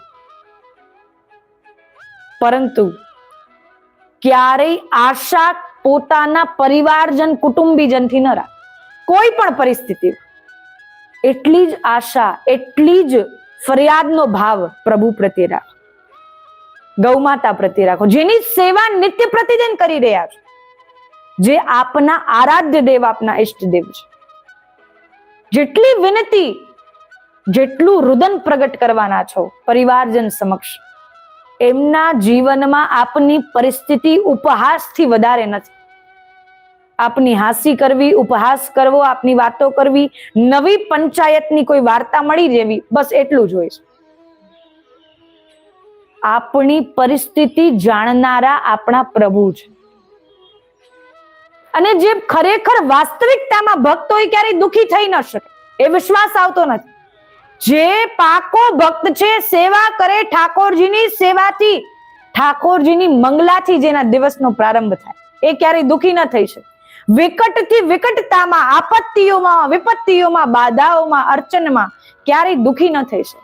કેમ કે એના મનમાં એટલો વિશ્વાસ કે મારા જીવનમાં જે કંઈ પણ થઈ રહ્યું છે, પ્રતિકૂળતાઓ, અનુકૂળતાઓ, દુઃખ સુખ, એ મારા સ્વામી મને આપી રહ્યા છે, મારા પ્રભુ મને આપી રહ્યા છે. જેટલી પણ પ્રતિકૂળતાઓ મારા જીવનમાં છે, જેટલી આપત્તિ વિપત્તિ મારા સ્વામીથી મને મળી રહી છે, મારા પ્રભુથી મને મળી રહી છે. અને મારા પ્રભુ યદી મને કંઈ આપે, એ દુઃખ ન હોઈ શકે. મારા પ્રભુ યદી મને કંઈ આપે છે, એ મારા માટે ભેટ સ્વરૂપ હોય, ક્યારેય દુઃખ ન હોઈ શકે. પ્રભુ તરફથી આવેલું દુઃખ એ ભેટથી ઓછું નથી. પ્રભુ આપણને જે પણ પ્રદાન કરે છે, એ કદાચિત સંસારી મનુષ્ય માટે બહારથી જોવામાં દુઃખ હોઈ શકે, પરંતુ એ વાસ્તવિકતામાં દુઃખ હોતું નથી. એ આપણા પ્રભુ તરફથી આપણને મળેલું. આપણને પ્રસન્નતા હોવી જોઈએ કે દુઃખ છે, સુખ છે, આપત્તિ વિપત્તિ જે કંઈ પણ મારા પ્રભુએ મને આપી છે. આપણે આપણા જીવનની ડોર કોના હાથમાં સોંપેલી છે, એ તો મનમાં વિચાર કરો. કોઈ માર્ગે ચાલતા કોઈ માણસના હાથમાં, વ્યક્તિના હાથમાં નથી સોંપ્યું આપણું જીવન. આપણું જીવન આપણે પ્રભુના હાથમાં સોંપેલું છે. પ્રભુ સર્વ સમર્થોહી, પ્રભુ સર્વ સામર્થ્યવાન છે. આપણી પરિસ્થિતિને ભલી ભાંતિ જાણે. એ યદી દુઃખ પણ આપણા જીવનમાં આપે છે, પ્રતિકૂળતાઓ પણ આપે છે, એ પણ આપણા માટે ભેટ સમાન છે.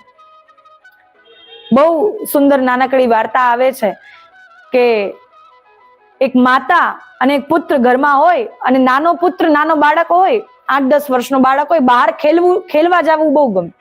નાના બાળકો શેરી ગલીઓમાં રમતા હોય, એની સાથે રમવા જવું બહુ ગમે. તો હવે એ પુત્ર ત્યાં શેરીમાં અન્ય બાળકો સાથે ખેલતો હોય અને રમતો હોય તો હવે બહુ સુંદરતાથી, બહુ આનંદથી, બધા પ્રસન્નતાથી હસતા હસતા બહુ બધા રમતા હોય, ખેલતા હોય. તો માતાને જોઈને બહુ પ્રસન્નતા આવે, એટલી પ્રસન્નતા કે ચોકલેટનો ડબ્બો લઈને આવે અને બધાને એક એક ચોકલેટ આપે. એટલી ખુશ માતા થઈ જાય, બધાને ચોકલેટ આપે. બધા અન્ય બાળકો પણ ખેલતા હોય, એને પણ ચોકલેટ આપે, પોતાના બાળકને પણ આપે. હવે એ ભીતર જઈ પોતાનું કાર્ય કરવા લાગે. હવે 2 કલાક 1 કલાકમાં જ એને બધાના લડાઈ ઝઘડાનો અવાજ સંભળાય. હવે બાળક છે 2 પલમાં રમે ને 2 પલમાં ઝઘડવા માંડે, એકબીજાને મારવા માંડે. નાના બાળકોને શું ખબર પડે? અને એ બીજી જ કલાકે પાછા ફરી રમવા માંડે. તો હવે જ્યારે એકબીજા સાથે ઝઘડો કરતા જુએ, એકબીજાને મારતા જુએ, તો એ માતાના મનમાં અતિ ક્રોધ આવે, અતિ ક્રોધ. એનાથી રહેવાય નહીં કે હમણાં સુધી તો રમતા હતા, હવે ફરી એકબીજાને મારવા માંડે. તો એ દોડીને જાય છે અને પોતાના પુત્રને હાથ પકડીને ખેંચીને લાવે અને એક તમાચો એના ગાર પર ધરી દે છે. હવે જો વિચારો, જ્યારે અતિ પ્રસન્ન થઈ તો એ માતા ચોકલેટ લઈને આવી તો બધાને આપી. ચોકલેટ અર્થાત સુખ. પ્રભુ જે સુખ આપે તો બધાને આપે. પરંતુ માતાને જ્યારે ક્રોધ આવ્યો, જ્યારે પોતાના પુત્રની ભૂલ જોઈ, જ્યારે એની ગલતી જોઈ, ત્યારે તમાચો કોને માર્યો? પોતાના બાળક. બીજાના બાળકોને ન મારી શકે, નહીંતર એની માતાઓ સાથે ઝઘડો વધી જાય. તો જ્યારે કઈ દુઃખ આપે, પ્રભુ કોને આપે? જેને પોતાના સમજે એને દુઃખ આપે. સુખ તો બધાને આપ્યું છે. જ્યારે પ્રભુ કોઈ ભક્તોને પોતાના માને, એવા વ્યક્તિને દુઃખ આપે, એવા વ્યક્તિની પરીક્ષા કરે. આ તો મારી કેવી સેવા કરે છે, મને ગમે એવી, મને પ્રિય લાગે એવી કેવી ગૌ સેવા કરે છે. આની પરીક્ષા કરવી જોઈએ. આને એટલો પરિપક્વ બનાવો, એટલા દુઃખ આપીને, પરીક્ષા કરીને, કસોટીઓ કરીને કે જીવનના દરેક સંઘર્ષોમાં એકલા ચાલવાની હિંમત રાખે. એટલા માટે આપણા જીવનમાં, આપણા અન્ય પરિવારજનોના મનમાં આપણા પ્રત્યે દ્વેષ ભાવ પ્રગટ થયેલા જોવા મળે. આપણે સેવા કરતા હોઈએ, ગૌ સેવા કરતા હોઈએ, પ્રભુ સેવા, બહુ સારામાં સારું કાર્ય કરીએ તો પણ કોઈ ને કોઈ પરિવારજન એવું હોય જે સદૈવ અસંતુષ્ટ હોય. તો ક્યારેય દુઃખી થઈને આપણે કોઈને ઉત્તર ન આપો, જવાબ ન આપો. જવાબ આપવા માટે પ્રભુ છે. આપણે આપણી મનની ઈચ્છા પ્રભુને કહેવી. જો આપણે જવાબ દેશું તો પ્રભુ જવાબ નહીં દે. હવે આપણા મનમાં વિચાર કરવો, આપણામાં વધારે શક્તિ તાકાત છે કે પ્રભુનામાં વધારે શક્તિ ને તાકાત છે? જો આપણે જવાબ દેવા લાગશું ને તો પ્રભુ દ્વાર સુધી પણ પહોંચી ગયા હશે, પાછા ચાલે જશે. એમાં જ એક સુંદર ઓર નાનકડી એક વાર્તા યાદ આવે છે કે એક મૂર્ખ ભક્ત હોય, સંત મહાત્મા હોય, મૂર્ખ હોય, પરંતુ ગાંડો બધા એને પાગલ પાગલ કહીને બોલાવે. આ તો રોજ શેરીઓમાંથી નીકળે, ભજન ગાતો નીકળે અને બહુ એવું જોઈને એવું પ્રતીત થાય કે આ તો મૂર્ખ છે, આ સામાન્ય વ્યક્તિઓ વચ્ચે રહી ન શકે, બાળકોને એનાથી દૂર રાખવા પડે. તો બધા મનુષ્યોને, બધા ભક્તોને, વૈષ્ણવો જેટલા પણ માર્ગમાં રહેતા હતા એ બધાને જાણ હતી કે આ મૂર્ખ સંન્યાસી છે જે રોજ ગલીમાંથી ભજન ગાતા ગાતા નીકળે. તો એને જોઈને એ અમારા ઘરમાં અંદર ન પ્રવેશી જાય, એને જોઈને પથ્થર મારતા. બધા એને પથ્થર મારે અને રોજ એ સંત સંન્યાસી ભગવાનનું કીર્તન કરતા કરતા, ભજન કરતા કરતા બધાના કંકડ પથ્થરની માર સહન કરીને ત્યાંથી પસાર. ખબર છે આ માર્ગમાં પથ્થર છે, કંકડ છે, તો પણ ત્યાંથી પસાર. કેમ કે એક વિશ્વાસ, મારા પ્રભુ છે એ મને બચાવી લેશે, મારા પ્રભુ છે એ મારી રક્ષા કરે છે, રોજ એવો વિશ્વાસ. પરંતુ રોજ કંકડ પથ્થર પ્રવાહ જ્યારે પ્રહાર થાય છે, એક દિવસ સંતથી રહેવાતું નથી. અને આ બાજુ જ્યારે ભગવાન આ દ્રશ્ય જોવે, મારો ભક્ત રોજ મારું કીર્તન કરતા કરતા નીકળે છે, મારું ભજન ગાતા ગાતા નીકળે, મારું આખો દિવસ સ્મરણ કરે, રોજ બધા એના પર કંકડ પથ્થર મારે તો પણ મારું સ્મરણ ક્યારેય ચૂકતો નથી, એવો મારો ભક્ત છે. ત્યારે રૂકમણીજી ભોજન પીરસી રહ્યા હોય અને ભગવાન ભોજનનો થાળ છોડીને દોડીને દ્વાર સુધી જાય છે અને દ્વારથી પાછા આવીને ભોજન કરવા બેસી જાય. રૂકમણીજીને આ દ્રશ્ય સમજાતું નથી. એ પ્રશ્ન કરે છે, પ્રભુ હમણાં સુધી તો આપ પોતાના કોઈ ભક્તને બચાવવા માટે ગયા, પાછા કેમ આવી ગયા? એટલામાં પ્રભુ કહે કે મારો એક ભક્ત નિત્ય પ્રતિદિન આ માર્ગમાંથી પસાર થાય, બધા એને કંકડ પથ્થર મારીને તેના પર પ્રહાર કરે, તેની ભક્તિને કોઈ સમજી શકતું નહીં. એટલા માટે આજે હું એની રક્ષા કરવા ગયો. તો રક્ષા કેમ ન કરી? પાછા કેમ આવી ગયા? એટલા માટે ન કરી કેમ કે જ્યારે હું દ્વાર સુધી પહોંચ્યો, એ મૂર્ખ સંન્યાસી જે મારો ભજન કરે, કીર્તન કરે, રોજ તો એ પોતે માર ખાઈ લે, કોઈને જવાબ ન દે, પરંતુ આજે એને હાથમાં પથ્થર ઉપાડીને સામે મારવા લાગે. એટલા માટે આજે એનો વિશ્વાસ તૂટી ગયો. એના મનમાં એમ ભાવ થયો કે હું પણ મારી રક્ષા કરી શકું, એટલે પોતાને જેટલો પ્રહાર મળ્યો એટલો જ પ્રહાર એ સામેવાળા વ્યક્તિ પર કરવા લાગે. હવે એ સમર્થ છે, પોતાની રક્ષા કરી શકે, મારી આવશ્યકતા એને નથી. એટલા માટે હવે પાછો હું આવીને અહીંયા બેસી ગયો. એટલા માટે પ્રભુ પ્રત્યેનો વિશ્વાસ એટલો દ્રઢ રાખવો, ભક્તિ એવી કરવી કે યદી આપણા પર કોઈ સંઘર્ષ આવે, કસોટીઓ આવે, પરીક્ષા આવે, કોઈ પ્રતિકૂળતા પ્રગટ થાય, ચિંતા પ્રભુને થાય કે મારો ભક્ત હવે આમાંથી કેમ નીકળશે. ચિંતા પ્રભુને થાય. પ્રભુ ચિંતામાં આવીને આપણા જીવનમાં એ માર્ગ સાથે પરીક્ષા આપે, પરીક્ષાની સાથે એવો માર્ગ આપે કે એ માર્ગ દ્વારા ચાલીને આપ જીવનમાં પ્રતિકૂળતાઓને અનુકૂળતામાં પરિવર્તિત કરી શકો. અને ભક્તોના જીવનમાં પ્રતિકૂળતાઓનો એકમાત્ર માર્ગ, સંઘર્ષનો એકમાત્ર માર્ગ એ ગૌ સેવા છે. જ્યાં સુધી સંતોથી સાંભળ્યું છે, અધ્યયનમાં આપણે જોયું છે, પ્રભુની સેવામાં જેટલી પણ પ્રેરણા પ્રાપ્ત થઈ છે, આજ સુધી એટલું જ ખબર પડી કે દરેક સંઘર્ષનો, દરેક પ્રતિકૂળતાનો ઉત્તર એ ગૌ સેવા દ્વારા આપી શકાય. જેટલી જીવનમાં પ્રતિકૂળતાઓ વધે, અશાંતિ વધે, વિચલિતતા વધે, જેટલા કાર્ય રોકાવા લાગે, ધન પ્રાપ્ત થતું નથી, અશાંતિ વધી રહી છે, પરિવારજનોમાં પ્રેમ અને એકતા નથી, એટલી ગૌ સેવા વધારવાનું પ્રારંભ કરી દો, ગૌ સ્મરણ કરવાનું પ્રારંભ કરી દો, પ્રભુની સેવા કરવાનું પ્રારંભ કરી દો. એટલા માટે પૂર્ણિમાના જીવનમાં પણ પ્રભુ સેવાની એટલી શક્તિ, ગૌ સેવાની એટલી ભક્તિ અને પોતાની વિનમ્રતા રૂપી આભૂષણ હતું. એટલા માટે જીવનમાં ક્યારે પણ દુખી ન થતી. પરંતુ આજે એટલી દુખી થઈ ગઈ અને મનમાં વિચાર આવ્યો કે પોતાની બહેન પાસે જઈ સહાયતા માંગુ, એ મારી સહાયતા કરશે. પરંતુ એ સૌથી મોટી ભૂલ કરી. તો પણ બહેન એટલી મનમાં હીન ભાવના રાખે છે, પોતાની બહેન પ્રત્યે એટલો દ્વેષ ભાવ રાખે, એના મનમાં એવો વિચાર, ગૌમૂત્ર ગોબરની દુર્ગંધમાં ત્યાં ને ત્યાં પડી રહેશે અને ત્યાં ને ત્યાંથી પાછી ચાલી જશે. પરંતુ એ શું જાણે, જેના મનમાં દ્વેષ ભાવ હોય, હીન ભાવ હોય, સેવાની ભાવના કોઈ 1% પણ નથી, એ ન જાણી શકે ગૌશાળાની ઉર્જાનો શું પ્રભાવ છે, ગૌ સેવાનો શું પ્રભાવ છે, ગૌ માતાના શ્રી અંગથી જે આપણને ઉર્જા પ્રાપ્ત થાય તેનો શું પ્રભાવ, એ ન જાણી શકે. જેને આ ઉર્જાની અનુભૂતિ કરી હોય, જેને ગૌ માતાની સેવા કરીને એવી પ્રેરણાની અનુભૂતિ કરી હોય, એ ઉર્જા ખરેખર શબ્દોમાં ન વર્ણન કરી શકાય.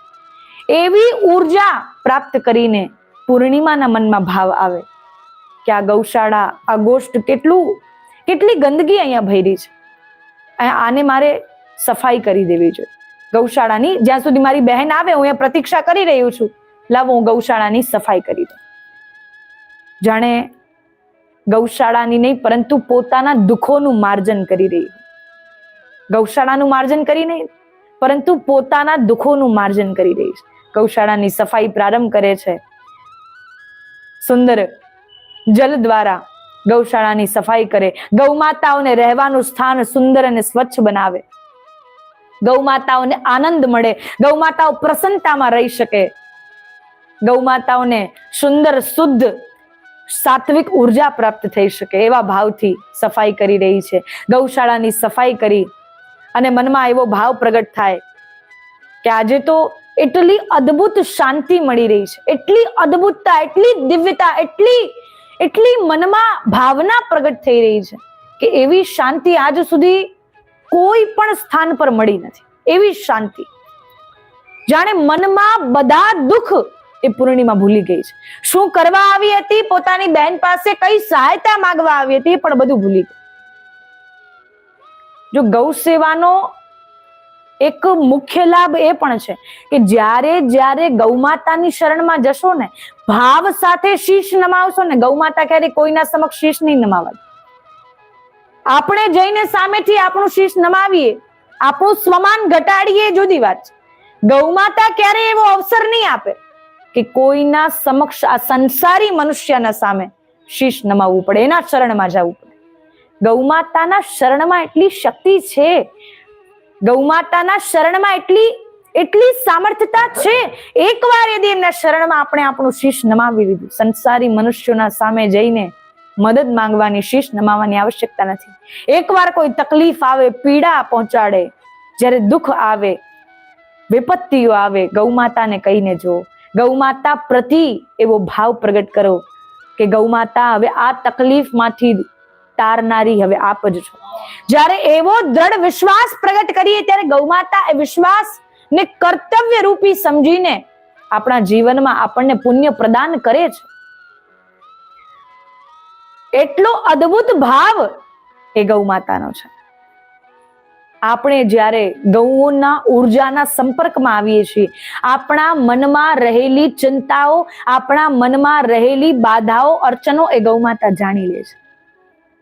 તો પણ પરીક્ષાઓ થઈ રહી છે, પાછળ કંઈક ને કંઈક કારણ છે. અને પૂર્ણિમા પોતાનું સઘળું દુઃખ ભૂલી ગઈ, ગૌમાતાની સેવા કરી રહી છે. અને ગૌ સેવા દ્વારા એને અત્યંત ઉર્જાની પ્રાપ્તિ થઈ. ગૌશાળાની સફાઈ કરી, ગૌમાતાની સેવા કરી. ઘણો સમય થઈ ગયો, બહેન ન આવી, ઘણી પ્રતીક્ષા કરી. ત્યારે સમજી ગઈ અને કેમ કે પોતાનું દુઃખ ભૂલાવી ચૂકી છે અને ત્યાં ને ત્યાં ગૌમાતાઓ સાથે ખૂબ ઉર્જા પ્રાપ્ત કરી રહી છે, ખૂબ અનંત ઉર્જાની પ્રાપ્તિ થઈ રહી. અને ત્યારબાદ ગૌમાતા ની જ્યારે સેવા કરીને એ ગૌશાળામાં બેઠી હોય, એટલામાં એક ગૌમાતા આવીને એના હાથ પર ચાટવા લાગે છે. ગૌમાતા આવીને એ પૂર્ણિમાના હાથ પર ચાટવા લાગે, જાણે એના બધા દુઃખોને ગ્રહણ કરી રહ્યા હોય, જાણે એના બધા દુઃખોનો નાશ કરી રહ્યા હોય. આપણા હાથની દરેક રેખાઓ જેના દ્વારા આપણને દુઃખની પ્રાપ્તિ થવાની છે, એ બધી રેખાઓને અનુકૂળતામાં પરિવર્તિત કરનારી એ ગૌમાતા છે.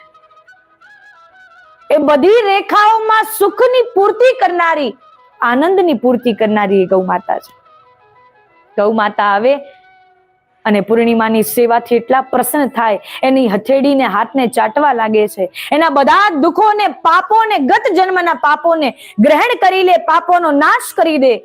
અને તત્કાલ પૂર્ણિમાને જાણે જીવનમાં ભાગ્યોદય પ્રગટ થઈ ગયો, જાણે હવે જીવનમાં ભાગ્યોદય એવો પ્રગટ થયો કે ગૌમાતાને ખૂબ ખેલાવી રહ્યો. ગૌમાતા હાથને ચાટે, એ ખૂબ ગૌમાતાને શરીર પર, એમના શ્રીઅંગ પર હાથ ફેરવે, ગૌમાતા સાથે ખૂબ ખેલ. અત્યંત એવી પ્રેમાનુરાગ પ્રગટ થયો અને પ્રેમ અને અનુરાગ સાથે જ સેવા પરિપૂર્ણ થઈ છે. કોઈ જોવે અને ત્યારે સેવા કરીએ, કોઈના કહેવા પર કરીએ ત્યારે સેવાનું પરિણામ જુદું હોય. અને આપણા મનથી પ્રગટ થયેલી જે સેવા, અનંત ઉર્જા દ્વારા પ્રગટ થયેલી સેવા, એ સેવા સાથે પ્રેમાનુરાગ પણ પ્રગટ થયો છે. એવી સેવા આપણને ગૌમાતા અત્યંત આનંદ પ્રદાન કરનારી, આપણા જીવનમાં બધા દુઃખને હરીને, આપણા જીવનના બધા પાપને હરીને સુખ પ્રદાન કરનારી, પુણ્ય પ્રદાન કરનારી ગૌમાતા છે. અને ગૌમાતા એના સર્વ પાપને, દુઃખને હરીને એના જીવનમાં ભાગ્યોદય પ્રદાન કરે. અને હવે જેવી પૂર્ણિમા પોતાના ઘેર જવા માટે નીકળે, જ્યાં જ્યાં એના પગ જાય, જ્યાં જ્યાં એના પગ મુકાય, ત્યાં ત્યાં તુલસી ઉગવા લાગે છે. એટલા શુદ્ધ અને સાત્વિક ચરણ બની ગયા. એવી ભક્ત, એવી અત્યંત ઉર્જાને પ્રાપ્ત કરીને ગૌશાળામાંથી નીકળી કે જ્યાં જ્યાં પગ ધરે ત્યાં ત્યાં તુલસી ઉગવા લાગે, જ્યાં જ્યાં હાથ ધરે ત્યાં ત્યાં પુષ્પ ઉગવા લાગે. અને એમ ઘેર જાય છે, પોતાના ઘેર જાય. અને એટલામાં એના પતિ કામથી જ્યારે પાછા આવે છે ત્યારે અત્યંત પ્રસન્ન હોય કે અરે પૂર્ણિમા, આજે તો એટલો લાભ થયો કે હવે જીવન આપણું આખું પરિવર્તન થઈ ગયું. હવે કોઈ પણ પરિવારજન પાસે, કુટુંબીજન પાસે હાથ ફેલાવવાની આવશ્યકતા, એટલો લાભ થયો. પૂર્ણિમાના નેત્રોથી અશ્રુઓ વહી રહ્યા છે, અતિ રુદન પ્રગટ કરી રહી છે કે માત્ર 2-4 કલાકોની ગૌ સેવાનો આટલો પ્રભાવ, અત્યંત રુદન પ્રગટ કરી રહી છે. ગૌ માતા કેટલી કૃપાવાન, કેટલી કરુણા પ્રદાન કરનારી છે. હું તો મારી બહેન પાસે સહાયતા માંગવા માટે ગઈ હતી, પરંતુ ગૌ માતાનું એવું શરણ મળ્યું, ગૌ માતાએ અન્ય શરણ પણ જવાની જાણે મને ના પાડી દીધી હોય, જાણે એવો અવસર જ ના આપ્યો કે મારે અન્ય લોકોના શરણમાં જવું પડે, તેના પાસે મદદ સહાયતા માંગવી પડે. એટલી કરુણાવાન, એટલી દીનવાન, એટલી વાત્સલ્યતા પ્રદાન કરનારી.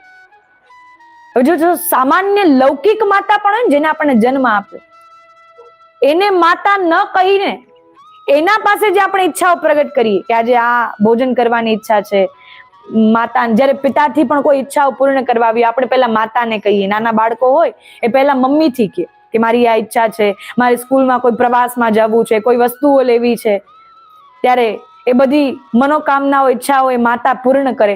તો માતાને પણ ન ગમે, મારી પાસે જે ઈચ્છા મારું બાળક કરે બીજાની પાસે ન કહેવું છે. માતાને પણ ન ગમે, હું તારી ઈચ્છા પરિપૂર્ણ કરીશ. માતા પિતાને ન ગમે. તો એ રીતે ગૌ માતા પણ પોતાની સંતાન, એ સમસ્ત સંસાર એમનું બાળક, એમની સંતાન છે. મારા બાળકો એ અન્યની શરણમાં જાય, મારામાં એટલી સામર્થ્ય છે, મારા બાળકોને હું બધું સુખ પ્રદાન કરીશ. એમને જ ગૌ માતાને વિશ્વની માતા કહેવામાં આવતી નથી. આપણે એવો ભાવ પરિપૂર્ણ કરવો પડે. ગૌ માતા પ્રતિ સામાન્યતાની ભાવના છોડીને દિવ્યતાની ભાવના પ્રગટ કરવી. જાકી રહી ભાવના જૈસી, પ્રભુ મૂરત દેખી તિન તૈસી. જેની જેવી ભાવના હોય તેને તેવા પરિણામ પ્રદાન થાય. આપણે ગૌ માતાને પશુ અથવા પ્રાણી સ્વરૂપે જોઈએ, આપણને કોઈ લાભ ન થાય, માત્ર બોલતા રહી જઈએ એટલી ગૌ મહિમા છે, ગૌ માતાની એટલી મહિમા છે, તો પણ કઈ લાભ મળતો નથી. ભાઈ એવી દિવ્યતા તો પ્રગટ કરો, વિશ્વાસ તો પ્રગટ કરો, ત્યારબાદ એનું પરિણામ મળે. જેના પર વિશ્વાસ નથી એ કાર્ય કદાચ સંપન્ન પણ કરી લે તો પણ એમાં આપણને આપણી મહેનત લાગે, આ તો મારી મહેનતથી થયું છે, કોઈના આશીર્વાદ નથી. પરંતુ જો આશીર્વાદનો ભાવ પ્રગટ કરીએ, ગૌ માતાના આશીર્વાદથી, પ્રભુની સેવા દ્વારા, ગુરુની કૃપા દ્વારા મારું આ કાર્ય સફળ થયું છે, ત્યારે સદૈવ એવા આચરણો દ્વારા જીવન યદિ વ્યતીત કરીએ, આપણા જીવનમાં આપણને સદૈવ આશીર્વાદ પ્રાપ્ત થતા રહે. અને આ પૂર્ણિમા એ જ્યારે ગૌ માતાની સેવાના ભાવ સમજી રહી હોય, ગૌ સેવાનો ભાવ જ્યારે એને સમજાય છે, અત્યંત રુદન પ્રગટ કરી રહી હોય, ગૌ સેવાનો ભાવ અત્યંત પ્રગટ કરી રહી હોય, અને એટલામાં જ અતિ લાભ થયો છે.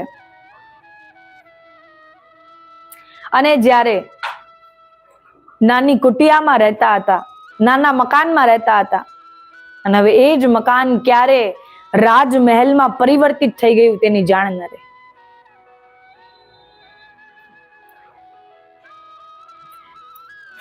અને જ્યારે એ જ મકાન ક્યારે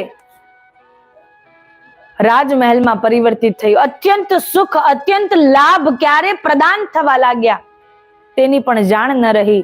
જીવન પરિવર્તિત થયું, અને કેમ કે હવે ધનવાન થયા છે, તો પૂર્ણિમાની ઈચ્છા અનુસાર એને પોતાના ઘરમાં ગૌ માતાઓને રહેવા માટે સ્થાન બનાવ્યું.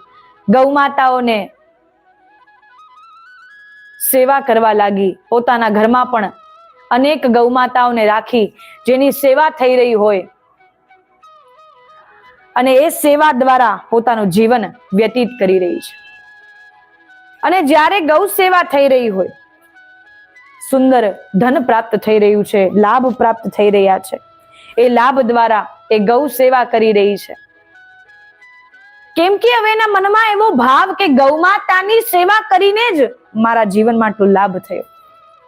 હવે જો જ્યારે એને ગૌ માતાની સામાન્યતાથી દિવ્યતાને જોઈ, ગૌ માતા પ્રતિ સામાન્યતાના ભાવ પરિવર્તિત કરીને જ્યારે એમની દિવ્યતાને જોઈ, ત્યારે એને એવા લાભ પ્રાપ્ત થવા લાગે.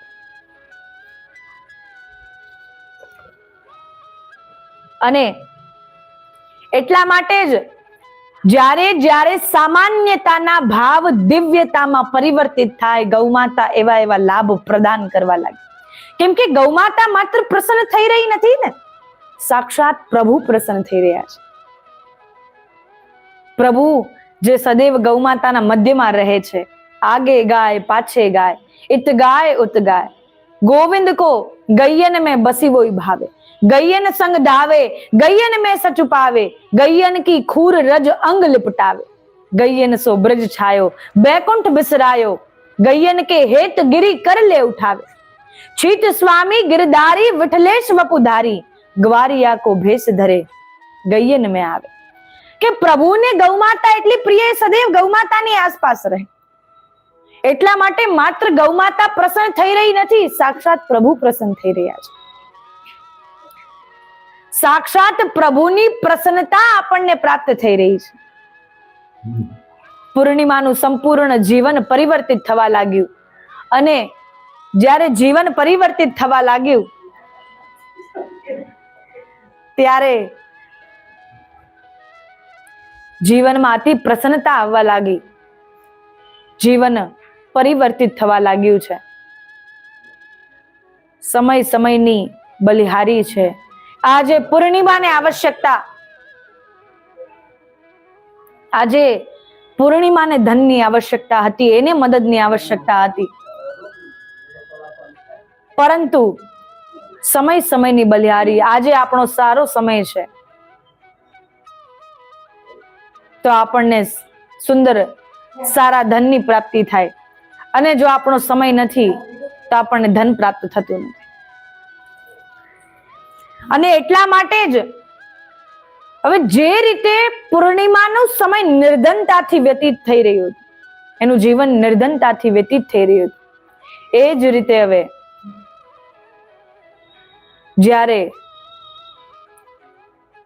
એનું બહેન અને રાજા જ્યારે જીવન વ્યતીત કરી રહ્યા હોય, રાજા અન્ય દેશમાંથી જ્યારે યુદ્ધમાં પરાજય પામીને આવે છે, અને ત્યારે એ સમયે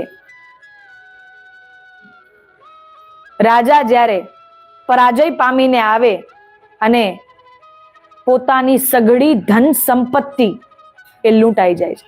જ્યારે રાજા યુદ્ધ લડવા ગયા હોય અને જ્યારે અન્ય લોકોને આ જાણ થાય છે, અન્ય દેશના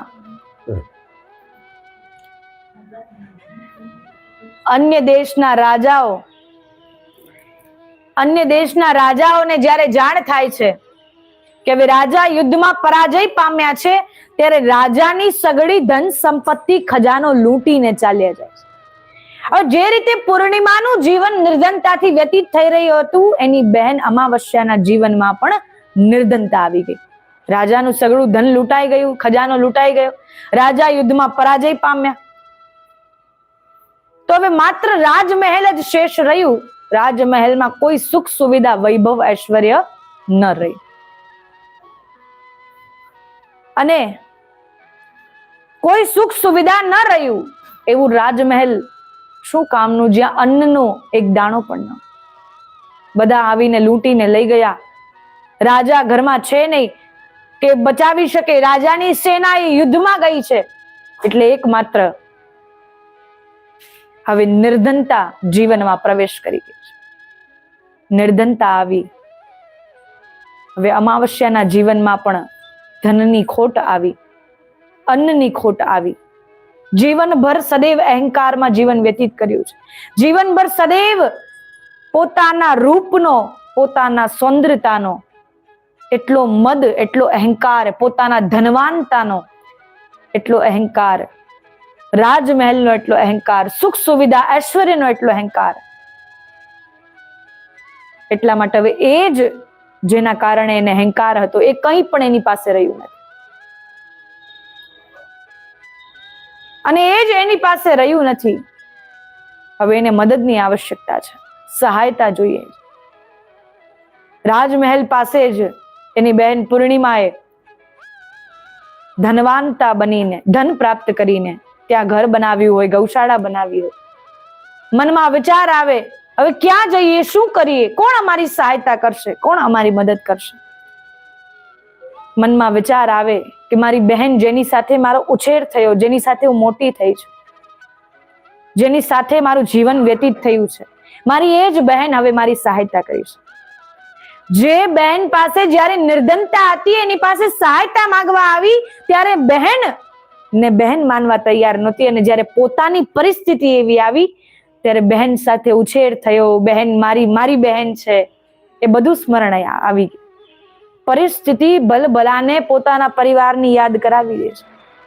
જે પરિવાર આપણો મદદ કરવા માટે, આપણી મદદ કરવા માટે, સહાયતા કરવા માટે તત્પર હોય, અને જ્યારે એવો પરિવાર આપણને સ્મરણ થઈ આવે, જીવનમાં અતિ પશ્ચાતાપ પ્રગટ થાય. મનમાં પશ્ચાતાપ તો છે, પરંતુ એટલું એની બહેન સાથે કર્યું છે.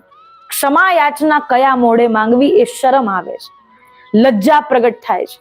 મેં જેવો વ્યવહાર મારી બહેન સાથે કર્યો છે એવો તો કોઈ પોતાના શત્રુ સાથે પણ ન કરે. તો પણ મનમાં એવો વિચાર, મારી બહેન મારા કરતા પણ વધારે મનથી સુંદર છે. હું કદાચિત સૌંદર્યતાથી સુંદર હોય, મારી બહેનનું મન સુંદર છે. મારી બહેન મને ક્યારેય ના નહીં પાડે. લજ્જાના ભાવથી, શરમ આવે છે તો પણ પોતાની બહેનના ઘરે જાય છે, પૂર્ણિમાના ઘરે જાય. અને જ્યારે પૂર્ણિમા એ સમયે ગૌ માતાની જ સેવા કરી રહી, ગૌદોહન કરી રહી, અને ગૌદોહન કરી રહી હોય એટલામાં એ સવારે પ્રાતઃકાલ પહોંચી જાય છે. અને એટલામાં જ ગૌદોહન છોડીને મનમાં કેટલો પ્રેમ પોતાની બહેન પ્રત્યે, અરે આજે તો મારી બહેન મારા ઘરે આવી છે, આજે મારી બહેન મારો માર્ગ ભૂલી ગઈ, મારા ઘરે આવી છે. અને એનું ખૂબ આગતા સ્વાગતા કરે, ખૂબ આગ્રહ કરે. અને એ આગતા સ્વાગતા જોઈને એની બહેનને વધારે લજ્જા આવી રહી છે કે મેં તો મારી બહેનનું સ્વાગત તો બહુ દૂરની વાત, એને રાજમહેલમાં પ્રવેશ પણ કરવા ન દીધો. અને આજે મારી બહેનનું એટલું સુંદર ઘરમકાન થઈ ગયું, ગૌ સેવા દ્વારા એને એટલું એના જીવનમાં મંગલ થઈ ગયું. મારી કેટલી કટુતા, મારા મનમાં કેટલો હીન ભાવ, પોતાના પર જ હવે લજ્જા આવી રહી છે, શરમ આવી રહી. જ્યારે પણ મનમાં કોઈ પણ અપરાધનો, ભૂલનો પશ્ચાતાપ પ્રગટ થાય, તરત જ ક્ષમા યાચના કરી દે. કેમ કે એ પશ્ચાતાપના અંધકારમાં મનુષ્ય એટલો ડૂબતો જાય, દર્પણમાં પોતાની સમક્ષ પણ આંખ મિલાવી શકતો નથી. પોતે જાણે છે ને કેટલી હીન ભાવતા, કેટલી કટુતા પ્રગટ કરી, કેટલું દુઃખ બીજાના જીવનમાં આપ્યું છે. એટલા માટે હવે જ્યારે પૂર્ણિમાને પોતાની બહેનની પરિસ્થિતિ વિશે જાણ થાય, રાજા યુદ્ધમાં પરાજય થયા, પાછળથી આવી અન્ય દેશના રાજાઓ એનો ખજાનો, ધન સંપત્તિ લૂંટી ગયા, હવે રાજા પાસે કઈ શેષ રહ્યું નથી. અને ત્યારે પૂર્ણિમા બહુ ભાવ સાથે કહે, બહેન તારે ચિંતા કરવાની કોઈ આવશ્યકતા નથી, હું તારી સાથે છું. જે બધું મારું છે એ બધું તારું જ છે, કોઈ ચિંતા કરવાની આવશ્યકતા નથી. આપણે બી અલગ થોડી છીએ. આ બધું સાંભળી એની બહેન ખૂબ પશ્ચાતાપ, ખૂબ રુદન પ્રગટ કરે છે. અને ત્યારે પૂર્ણિમા સમજાવે છે કે જ્યારે હું તારી પાસે આવી અને તે મને ગૌશાળામાં મોકલીને, તારા જ કારણે મારા જીવનમાં સુખ સમૃદ્ધિ આવી છે, પ્રસન્નતા આવી છે. यदि તે મને ગૌશાળામાં જવાનું ન કીધું હોત, હું તારી પાસેથી મદદ લઈને ચાલી ગઈ હોત, ગૌમાતા મારા પર આટલી કરુણા અને કૃપા ન વર્ષાવત. તારા લીધે જ આજે મારો અને મારી ગૌમાતાનો ભેટો થયો છે. તારી એટલી મારા પર કૃપા. વિચાર કરો, કેટલી દીનતા, કેટલી વિનમ્રતા, કેટલી સરળતા, કેટલી દયા. એવી ભાવના પ્રગટ કરીને કહે, તારા જ કારણે મારા જીવનમાં ગૌ સેવા આવી, તું તો મારા માટે પૂજ્ય છો. આટલું સાંભળી એની બહેન એના ચરણોમાં પડી જાય છે કે તું તો મારા માટે મારી બહેન નહીં, સાક્ષાત મારી માતા છે. એક પાલન પોષણ કરનારી, જીવન પ્રદાન કરનારી, નવજીવન આપનારી તું એક મારી માતા છો. અને ત્યારથી નકારાત્મક વિચારો ધરાવનારી, પોતાની સૌંદર્યતા, પોતાની બુદ્ધિમત્તા, પોતાના ધનનો મદ, અહંકાર પ્રગટ કરનારી અમાવસ્યા પણ ગૌમાતાની સેવા કરવા લાગે. ગૌ સેવાની મહિમા એને સમજાય. જે ગોબર ગૌમૂત્રને દુર્ગંધ સમજતી હતી, વાસ્તવિકતામાં તો એ ઔષધિ છે, સુગંધ છે, સોરમ છે. અને એ જ ગૌમાતાની સેવા કરવા લાગી. ગૌમાતાની સેવાનો ભાવ પ્રગટ કરી બંને બહેનોનું જીવન બહુ સુંદર વ્યતીત થઈ રહ્યું છે. અને ગૌ સેવા કરીને અંત સમય સુધી ગૌ સેવા કરી, બંને બહેનો સાથે રહી ગૌ માતાની સેવા કરી, અને જ્યારે અંત સમયે એના પ્રાણ છૂટે છે, ગૌ સેવા કરતા કરતા, ગૌ સ્મરણ કરતા કરતા પ્રભુ નામ મુખમાં હોય અને પ્રાણ છૂટે, ત્યારે પરમધામ નિજ ધામ ગોલોક ધામની પ્રાપ્તિ થઈ જાય છે. એવા જ પ્રભુના ભક્તો અત્યંત પ્રિય, જે પોતાના જીવનને ગૌમાતાને સમર્પિત કરે, પ્રભુ સેવામાં સમર્પિત કરે, એવા પ્રભુને અત્યંત પ્રિય. પ્રભુ કેવા ભક્તો તરફ જુએ. આપણે જ્યારે પ્રભુના દર્શન કરીએ ત્યારે પ્રભુના દર્શન આપણે કરીએ છીએ, પરંતુ પ્રભુ કેવા ભક્તોના દર્શન કરે, કેવા ભક્તોને પૂજ્ય માને, જેવા ભક્તો ગૌમાતાને પોતાના જીવનમાં પૂજ્ય માને. પ્રભુ કેવા ભક્તોની રક્ષા કરે, જેવા ભક્તની રક્ષા પ્રભુ કરે, જેવો ભક્ત સાક્ષાત ગૌમાતાની રક્ષા કરવા માટે પોતાના પ્રાણોની પણ ચિંતા કરતો નથી. એવી જ રક્ષા પરમ વૈષ્ણવ, પરમ ભગવદીય, પરમ ભક્ત કુંભનદાસજીએ પણ કરી હતી. એમનો ગુપ્ત સત્સંગ પણ આપણને જોવા મળે. કુંભનદાસજીએ પણ પોતાના જીવનમાં શ્રીજી સેવા માટે સૌથી પહેલા ગૌમાતાની સેવા કરી. અને જ્યારે ગૌચારણ કરવા જાય, નિત્ય પ્રતિદિન ગૌદોહન કરવા જાય, ગૌચારણ કરવા જાય, ગૌમાતાની આસપાસ એમનું જીવન વ્યતીત થઈ રહ્યું, એવી અદ્ભુત સેવા પ્રગટ કરી. એમના મનમાં આ ભાવ કે આ બધી મારી શ્રીજીની ગૌમાતાઓ છે, એવી અત્યંત સેવા પ્રગટ કરી. અને જ્યારે એક સમય ગૌચારણ કરવા જયા હોય, ગૌચારણ કરતા કરતા પાછા આવતા હોય, બધી ગાયો ગૌશાલામાં પ્રવેશ કરી ગઈ હોય, પરંતુ એક ગૌમાતા જે વૃદ્ધ હોય અને ધીમે ધીમે ચાલી રહી, એ ગૌમાતા પાસે ત્યાં અન્ય હિંસક પ્રાણી જ્યાં વનમાં નિવાસ કરતા હોય, એમાંનું એક પ્રાણી આવી પહોંચે છે.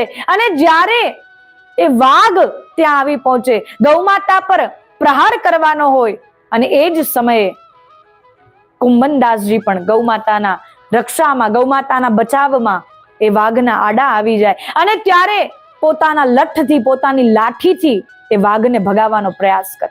અને જાણે એ એમની દિવ્યતા અને એમની ભક્તિને જાણી ગયો હોય. વિચાર કરો, એક હિંસક પ્રાણી જે પોતાના જીવનમાં સદૈવ પશુઓનું ભક્ષણ કરે છે, એવો હિંસક પ્રાણી ક્યારેય કોઈના મનમાં દયા, દીનતા ન જોઈ શકે, ભક્તિ ન જોઈ શકે. પરંતુ કુંભનદાસજીની આભા શક્તિ એવી, અભય કાંતિ એવી કે એમના દ્રશ્ય જોઈને, એમનું સ્વરૂપ જોઈને એ વાઘનો પ્રહાર ગૌમાતા પર થયો નહીં. એટલું અદ્ભુત સ્વરૂપ, જે ગૌમાતાની સેવામાં સદૈવ પોતાના શ્રીજીની સેવા માનતા હતા. એટલી અદ્ભુત સેવા કે એ સેવા માટે પોતાના અન્ય પુત્રોને પણ ત્યાગી દીધા. કુંભનદાસજીને જ્યારે કોઈ પૂછતું, આપના કેટલા પુત્ર છે? લૌકિકમાં એમના 7 પુત્રો હતા, પરંતુ એ બધાને શું કહેતા? મારા 1.5 પુત્ર છે. એક આખો પુત્ર ચતુર્ભુજદાસ જે પ્રભુની સેવા કરે, અને એક અર્ધો પુત્ર જે કૃષ્ણદાસ જે ગૌની સેવા કરે. મારો પુત્ર એ જ હોઈ શકે જે ગૌમાતાની અને ઠાકોરજીની સેવા કરે. અન્ય કોઈ મારો પુત્ર નથી જે ગૌ સેવા અને પ્રભુ સેવાથી વિમુખ છે. કુંભનદાસજીએ પોતાના પુત્રોનો પણ ત્યાગ કરી દીધો. વિચાર કરો, કેટલી અદ્ભુત ગૌ ભક્તિ. નહીતર જેને 7 પુત્ર, એને કેવા લીલા લેર હોય, કેવી અદ્ભુતતા હોય, કેટલી દિવ્યતા ઘરમાં હોય, કેટલી ધન સંપત્તિ હોય. વિચાર કરો, કેટલા પુત્ર વધુ, પૌત્ર, કેટલું ઘરમાં આનંદનો માહોલ હોય. પરંતુ એવો આનંદ કુંભનદાસજીને નથી જોઈતો, એવું સુખ કુંભનદાસજીને નથી જોઈતું જેવા સુખમાં શ્રીજી સેવા અને પ્રભુ સેવા, ગૌ સેવા ન હોય. એવું સુખ એમને નથી જોઈતું. એવા પુત્રોનો પણ ત્યાગ કરી દીધો. માત્ર પ્રભુ સેવા કરનારા પુત્ર અને ગૌ સેવા કરનારા પુત્ર ને પોતાના પુત્ર માનીને જીવન વ્યતીત કર્યું. એવી અદ્ભુત ભક્તિ આ સંસારી મનુષ્યમાં પ્રગટ થવી બહુ મુશ્કેલ છે. પરંતુ જ્યારે સાક્ષાત કામધેનુ ગૌમાતાની કૃપા બને, ત્યારે જ આવી દ્રઢ અને સુદ્રઢ ભક્તિ પ્રદાન થાય. ગૌમાતાની સેવા સાથે જ્યારે જ્યારે મનમાં ભાવ પ્રગટ કરીએ કે આ બધી મારા પ્રભુની ગૌમાતાઓ છે, આ બધી મારી ગૌમાતાઓ છે, પ્રત્યેક ગૌમાતામાં જ્યારે કામધેનુ ગૌમાતાનો ભાવ પ્રગટ કરીએ, એ કામધેનુ આપણા મનમાં ચાલી રહેલી ઈચ્છા મનોકામનાને પૂર્ણ કરનારી બને. કામધેનુનો શાબ્દિક અર્થ જ એ થાય. કામ અર્થાત આપણા મનની ઈચ્છાઓ, મનોકામનાઓ, અને ધેનુ અર્થાત ગૌમાતા. સર્વ ઈચ્છા પૂર્તિ કરનારી, સર્વ મનોકામના પૂર્તિ કરનારી ધેનુ અર્થાત કામધેનુ. સંસારમાં યદી ગૌઓમાં આપણને કામધેનુના દર્શન થવા લાગે ને, જ્યારે પ્રત્યેક ગૌમાતા એ કામધેનુના ભાવથી જ્યારે આપણે જોવા લાગીએ, સમજી લેવું પ્રભુએ આપણી સેવાનો અંગીકાર કરી લીધો, ત્યારે જ સામાન્યતાથી દિવ્યતાનો ભાવ પરિણત થયો છે. ગૌમાતા પાસે પ્રાર્થના કરીએ, ગૌમાતા પાસે આપણી મનની દરેક મનોકામનાને પ્રગટ કરીએ, ગૌમાતાના શરણમાં જઈએ. ધેનુ શરણમ ગચ્છામિ. ગૌમાતાનું શરણ જ્યારે આપણને પ્રાપ્ત થશે, સાક્ષાત 33 કોટી દેવતાઓ અને આપણા ઠાકોરજી ઈષ્ટદેવ પ્રભુનું શરણ આપણને પ્રાપ્ત થઈ જશે. પ્રભુ આપણા પર અત્યંત કૃપા કરશે. આપણી એવા ભક્તોને પ્રભુ પહેલા જોયે છે જે ગૌમાતાની સેવા કરતા. હવે જ્યારે આપણા માતા પિતા પાસે પણ આપણે કઈ ઈચ્છા પૂર્ણ કરાવીએ તો આપણે એમની ઈચ્છા અનુસાર કાર્ય કરીએ, એમને ગમે એવું કાર્ય કરીએ. આપણને કોઈ વાતની પરમિશન જોતી હોય, એમને ગમે એવું કામ કરીએ, એમને ગમે એવા બે વધારે કામ કરીએ. આપણા માતા પિતા પ્રસન્ન રહે, કઈ વાતથી, કયા કાર્યથી પ્રસન્ન થશે, આપણે એવું કાર્ય કરીએ. તો સાક્ષાત પરમ પિતા જગતના પરમાત્મા ને પ્રસન્ન કરવા માટે એ એકમાત્ર સેવા એ ગૌ સેવા છે. ગૌ સેવા દ્વારા જ સાક્ષાત પરમાત્માની કૃપા. ગૌ માતા પાસે આપણે વરદાન પણ માંગી શકીએ. પુરાણોમાં વરદાન મંત્ર આપણને મળે છે. યા લક્ષ્મી સર્વભૂતાનામ યા ચ દેવેષુ સંસ્થિતા ધેનુ રૂપેણ સા દેવી મમ શાંતિમ પ્રયચ્છતિ. આ સમસ્ત પ્રાણીઓની, સમસ્ત જીવોની તત્વતઃ વાસ્તવિક લક્ષ્મી રૂપા, જે સમસ્ત 33 કોટી દેવતાઓના શ્રીઅંગમાં હવિષ્ય રૂપે સ્થિત છે, એવી ગૌરૂપા ધેનુ દેવી મને સુખ અને શાંતિ પ્રદાન કરે એવો વરદાન માંગુ. દેહસ્થા યાચ રુદ્રાણી શંકરસ્ય સદા પ્રિયા ધેનુ રૂપેણ સા દેવી મમ પાપમ વ્યપોહતુ. બીજો વરદાન કયો? હે ગૌ માતા, જે ભગવાન શંકરના હૃદયમાં બિરાજવા વાળી અર્ધાંગની નામક રુદ્રાણી નામક શક્તિ છે, એવી ગૌમાતા ધેનુ રૂપા ગૌદેવી મારા જીવનમાં સુખ, શાંતિ, સમૃદ્ધિને પ્રદાન કરનારી બને અને મારા સર્વ પાપ તાપને હરનારી બને, મારા સર્વ દુઃખોને હરનારી બને. વિષ્ણોર વક્ષસી યા લક્ષ્મી સ્વાહા યાચ વિભાવસો ચંદ્રાર કશક્ર શક્તિર્યા ધેનુ રૂપા સ્તુષાશ્રી. ત્રીજું વરદાન કયું? જે ભગવાન વિષ્ણુના હૃદયમાં બિરાજવા વાળી પદ્માલયા નામક ગૌરૂપા શક્તિ છે, પદ્માલયા નામક લક્ષ્મી છે, એવી ધેનુ રૂપા ગૌદેવી મારા જીવનમાં મને ધન, સંપત્તિ, સુખ, સમૃદ્ધિ, ઐશ્વર્ય અને વૈભવને પ્રદાન કરનારી બને એવો હું વરદાન માંગુ છું. ચતુર્મુખસ્ય યા લક્ષ્મીર ધનદસ્ય ચ લક્ષ્મીર યા લોકપાલા નામ સા ધેનુર વરદાસ્તુ.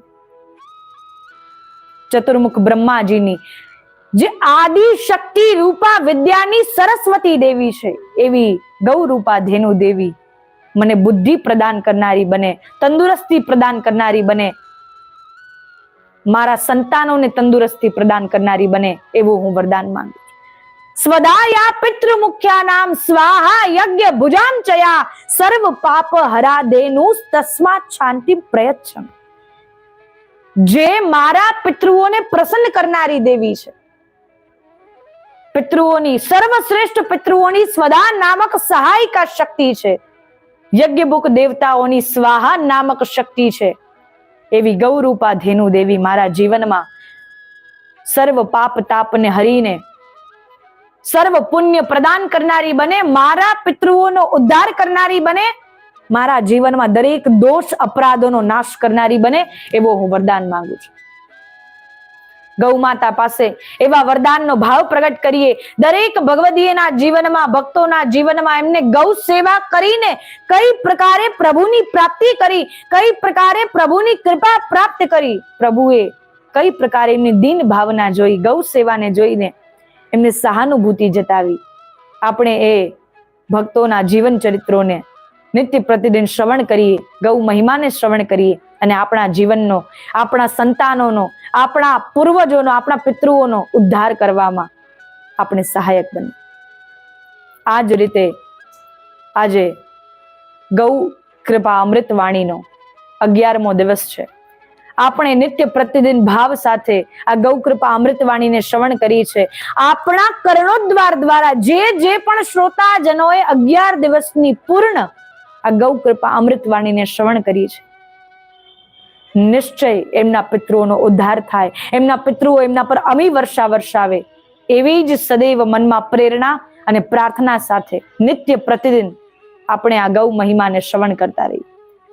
પિતૃઓના દ્વારા એમના અમી વર્ષા અને એમની કૃપા દ્વારા જ આજે આપણે એટલા ઉજળા છીએ. આપણા જીવનમાં એટલી સુખ સમૃદ્ધિ અને કૃપા છે.